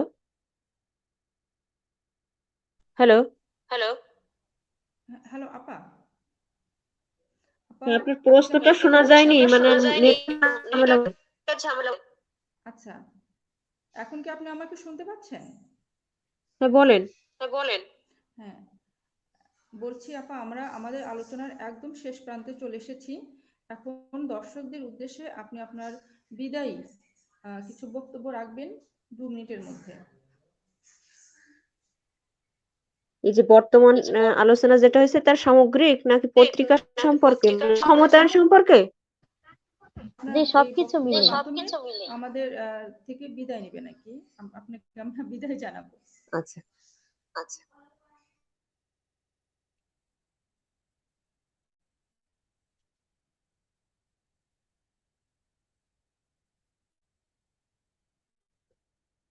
আচ্ছা, মানুষের কল্যাণে প্রতিদিন পত্রিকা আজকে যারা আসলে আয়োজন করেছেন, ধন্যবাদ সকলকে। যেটা বলছেন সামগ্রিকভাবে, আসলে আমাদের সব উপজেলার ভাইস চেয়ারম্যানরা অ্যাড হলে আমরা যে 7টা উপজেলা যেটা বারবার বলছি যে কাজ করছি, এটা ভালো হতো। শ্যামনগরের আপাকে ধন্যবাদ জানাই যে আমরাই 2 জন মূলত অবশিষ্ট আছি, আর সবাই হয়তো যার যার কাজে ব্যস্ত হয়ে পড়ছে। আমি যেটা বলতে চাচ্ছি, যেটা সামরিকভাবে একটু আগে আপনারা যে 2 জন উপস্থাপনা করছেন, তাদের কথাও আমি শুনছি। বিভিন্ন দিক থেকে যে নারীদের যে কাজ করছে বা সব অ্যান্সারই হয়ে গেছে। যেটা বলতে চাচ্ছি যে বিদায় বেলা যেটা আমরা আ যে কাজগুলো তৃণমূল পর্যায়ে আমাদের কথা ছিল যে আমার কাছে প্রশ্নটা যেটা ছিল যে তৃণমূল পর্যায়ের মানুষের উন্নয়ন ঘটানোর পরিপ্রেক্ষিতে সামগ্রিকভাবে উন্নয়ন। তারই রেশ ধরে আমি বিদায় বেলা বলতে চাই যে আমরা আসলে এ সব কাজগুলোই যে করণীয় অবস্থায় আছে, যে অবস্থান থেকে আমাদের জন্মটাই কিন্তু তৃণমূল পর্যায়। সেই জন্যেই এ সেখানকার মানুষের সব কথাগুলো বোঝার ক্ষমতাও আমাদের আছে। সেই অনুযায়ী কাজ করে যাচ্ছি। আর সর্বশেষ মানুষের কল্যাণে প্রতিদিন এই যে আমাদের নিয়ে যে একটা সুন্দর একটা প্রোগ্রাম অর্গানাইজড করছে, সকলকে আমি ধন্যবাদ জানাচ্ছি।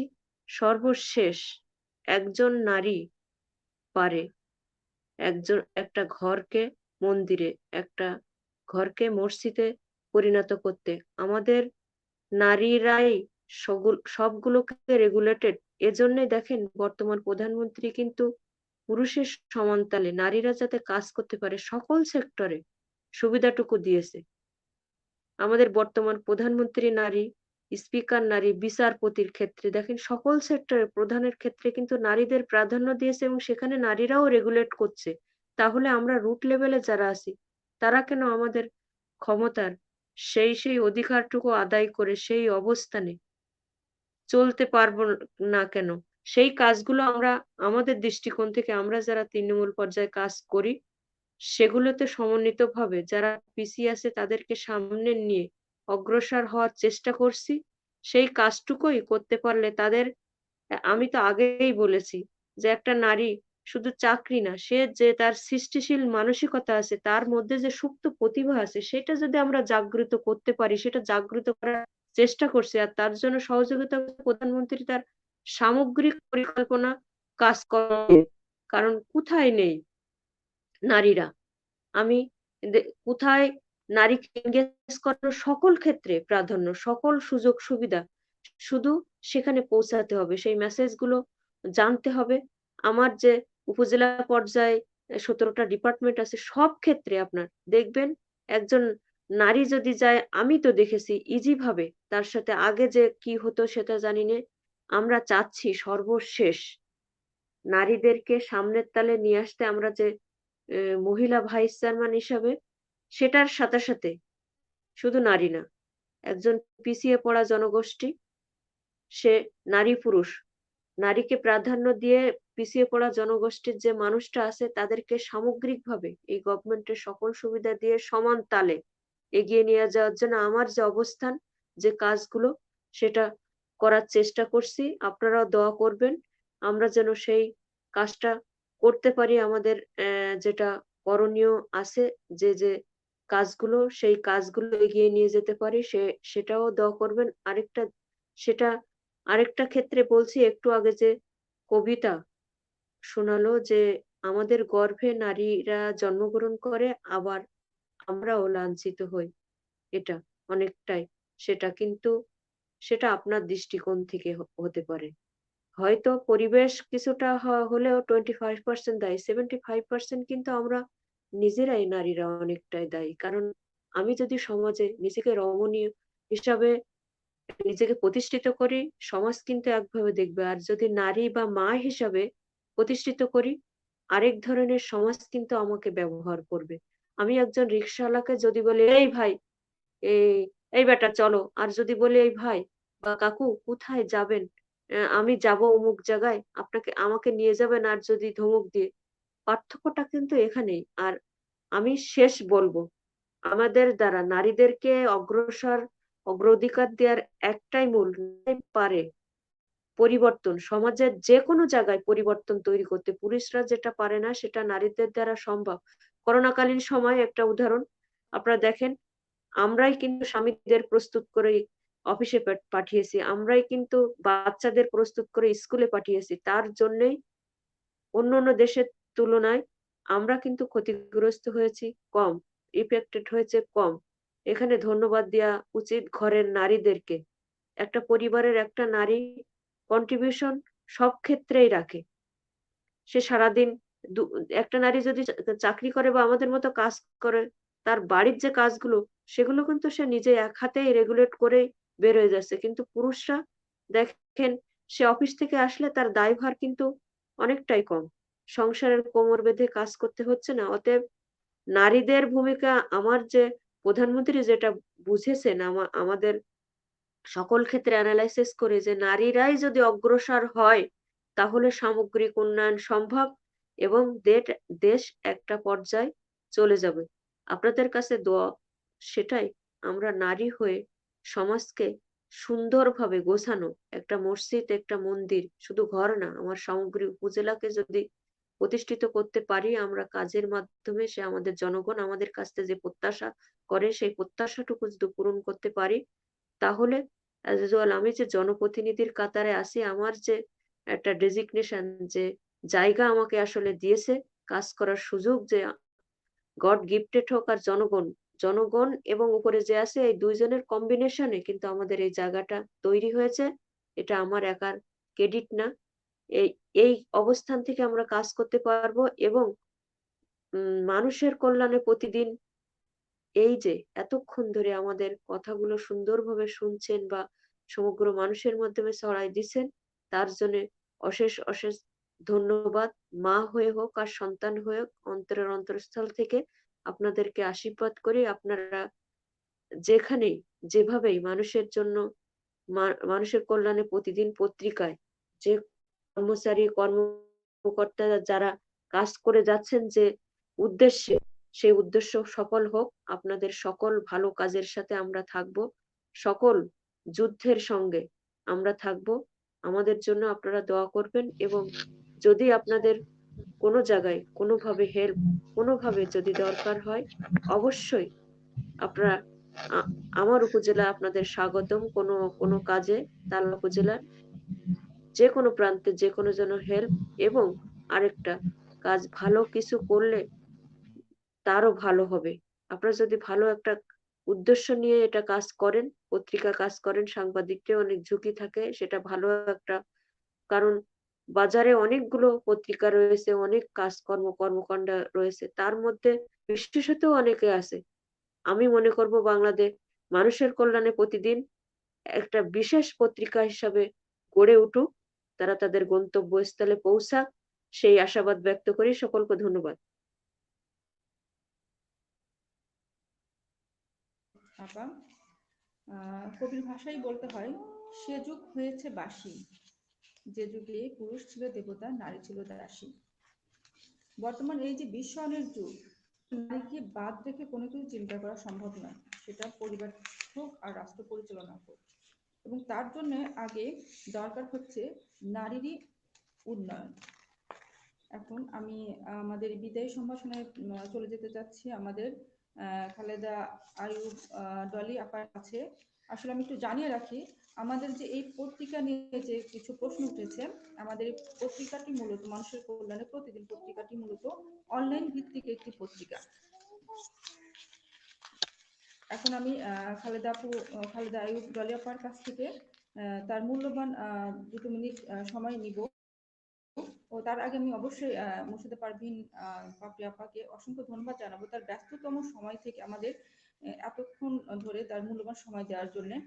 এবং আমরা অবশ্যই আমাদের মানুষের কল্যাণে প্রতিদিন পত্রিকার জন্য সহযোগিতার জন্য অবশ্যই তাকে আমরা স্মরণ করব।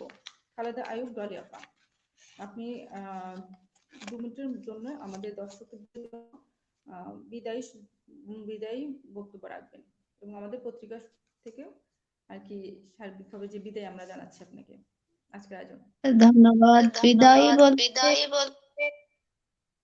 বিদায় বলতে কোনো কিছু হয় না, আর বিদায় কখনো দেওয়া যায় না। সর্বসাকুল্যে মিলে আমি বলবো যে মানুষের কল্যাণে প্রতিদিন পত্রিকার সম্পাদক, সঞ্চালক সহ সকলে আপনারা যারা এতক্ষণ আমরা একসঙ্গে যুক্ত ছিলাম, আমাদের মহিলা ভাইস চেয়ারম্যান বৃন্দ, সবাইকে আন্তরিকভাবে মোবারকবাদ, আন্তরিকভাবে আশীর্বাদ করি। আর সর্বসাকুল্যে মিলে এই এই মানে মানুষের কল্যাণে পত্রিকার যারা আমার সাথে এতক্ষণ যুক্ত ছিলেন বা আমার এই শুভাকাঙ্ক্ষী আমাদেরকে সময় দিয়েছেন বা আমাদেরকে মূল্যায়ন করেছেন, এই মূল্যায়নের জন্য আমি আপনাদের প্রতি কৃতজ্ঞ। আর সর্বশেষে মুর্শি পাপড়ি যা বলে দিছে, সেই বলার মধ্যে আমিও একমত। শুধু একটু লম্বা করি যে আমি বাংলাদেশের সর্বশেষ বৃহৎ উপজেলা, বারবার বলছি, আবারও বলছি, এই উপজেলায় মানে ডাঙায় থাকে হচ্ছে বাঘ, যেটিকে আপনারা চেনেন সুন্দরবনের রয়্যাল বেঙ্গল টাইগার, আর জলে থাকে কুমির। সেই কুমির আর বাঘের মধ্যে আমরা বসবাস করি। আর সুন্দরবনের মধু আর চিংড়ি মাছ, ঘেরের মাছ, ভেটকি মাছ, পার্শে মাছ, এ ধরনের যে আমাদের দেশীয় যে খাদ্য আছে, সেই খাদ্যের খাওয়ার আমন্ত্রণ জানিয়ে শ্যামনগরে ঘুরে বেড়ায়ে আমাদের সাথে থাকলে তো আমার এখানে বেড়াতে আসলে পরে তো আমি আপনাদেরকে ধন্যবাদ দেব এবং আমি খুব খুশি হব। তো এই